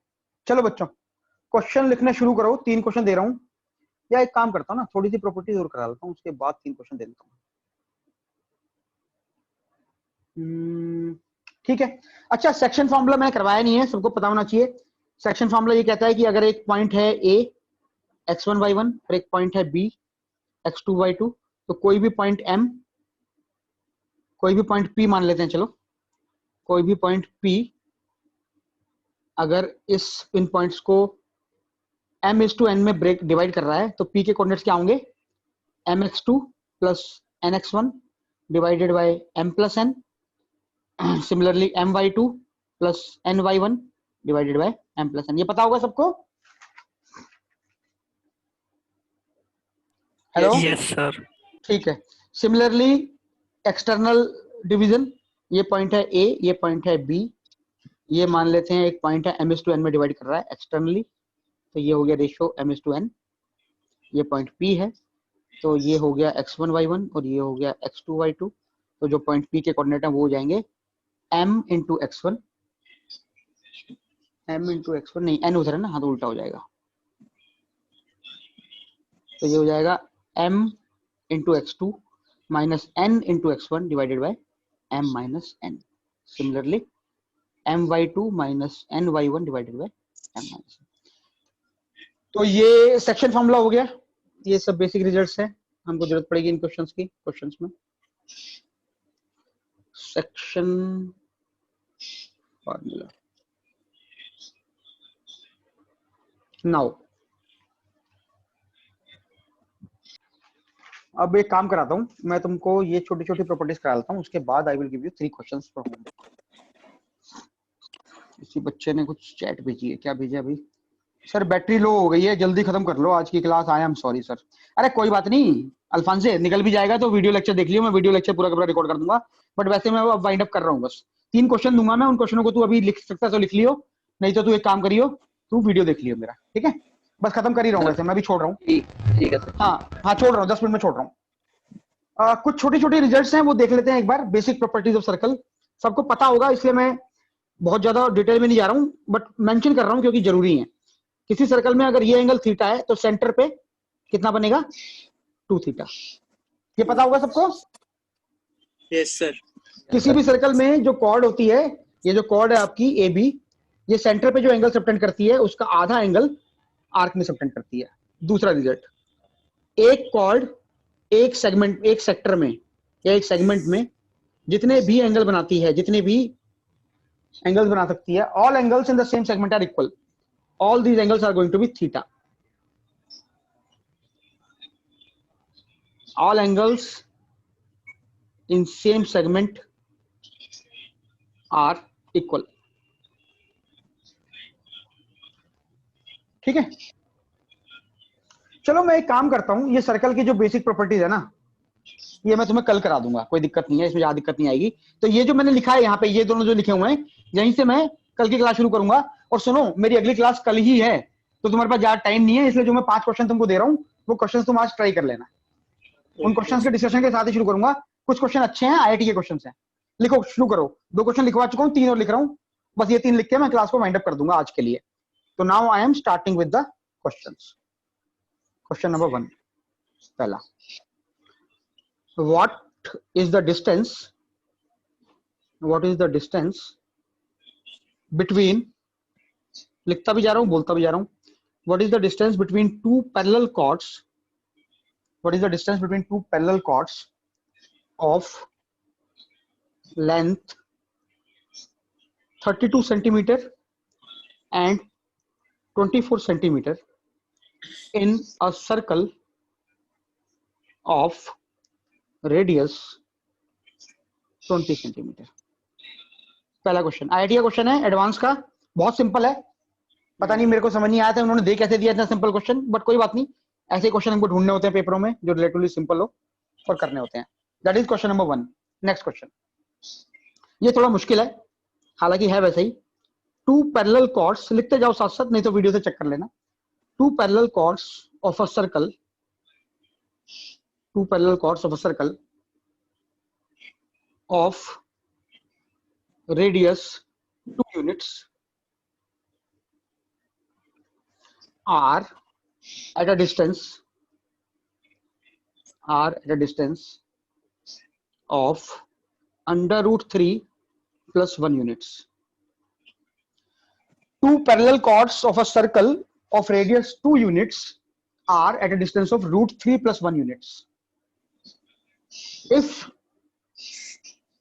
If the chords subtends angles of pi by k and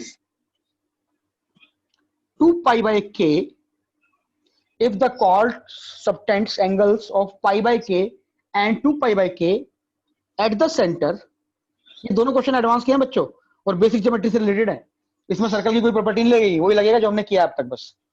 If the chords subtend angles of pi by k and 2 pi by k at the center, then greatest integer of k is equal to how much?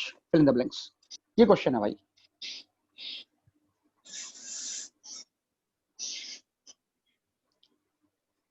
ठीक है, मैं एक काम कर रहा हूं, मैं आज की क्लास को यहीं पे विराम दे रहा हूं, क्योंकि तीसरा क्वेश्चन नहीं दे रहा हूं, ये दोनों क्वेश्चन काफी हैं, दे आर सफिशिएंट, और दोनों एडवांस के हैं, तो इनको तुम लोग ट्राई कर लेना।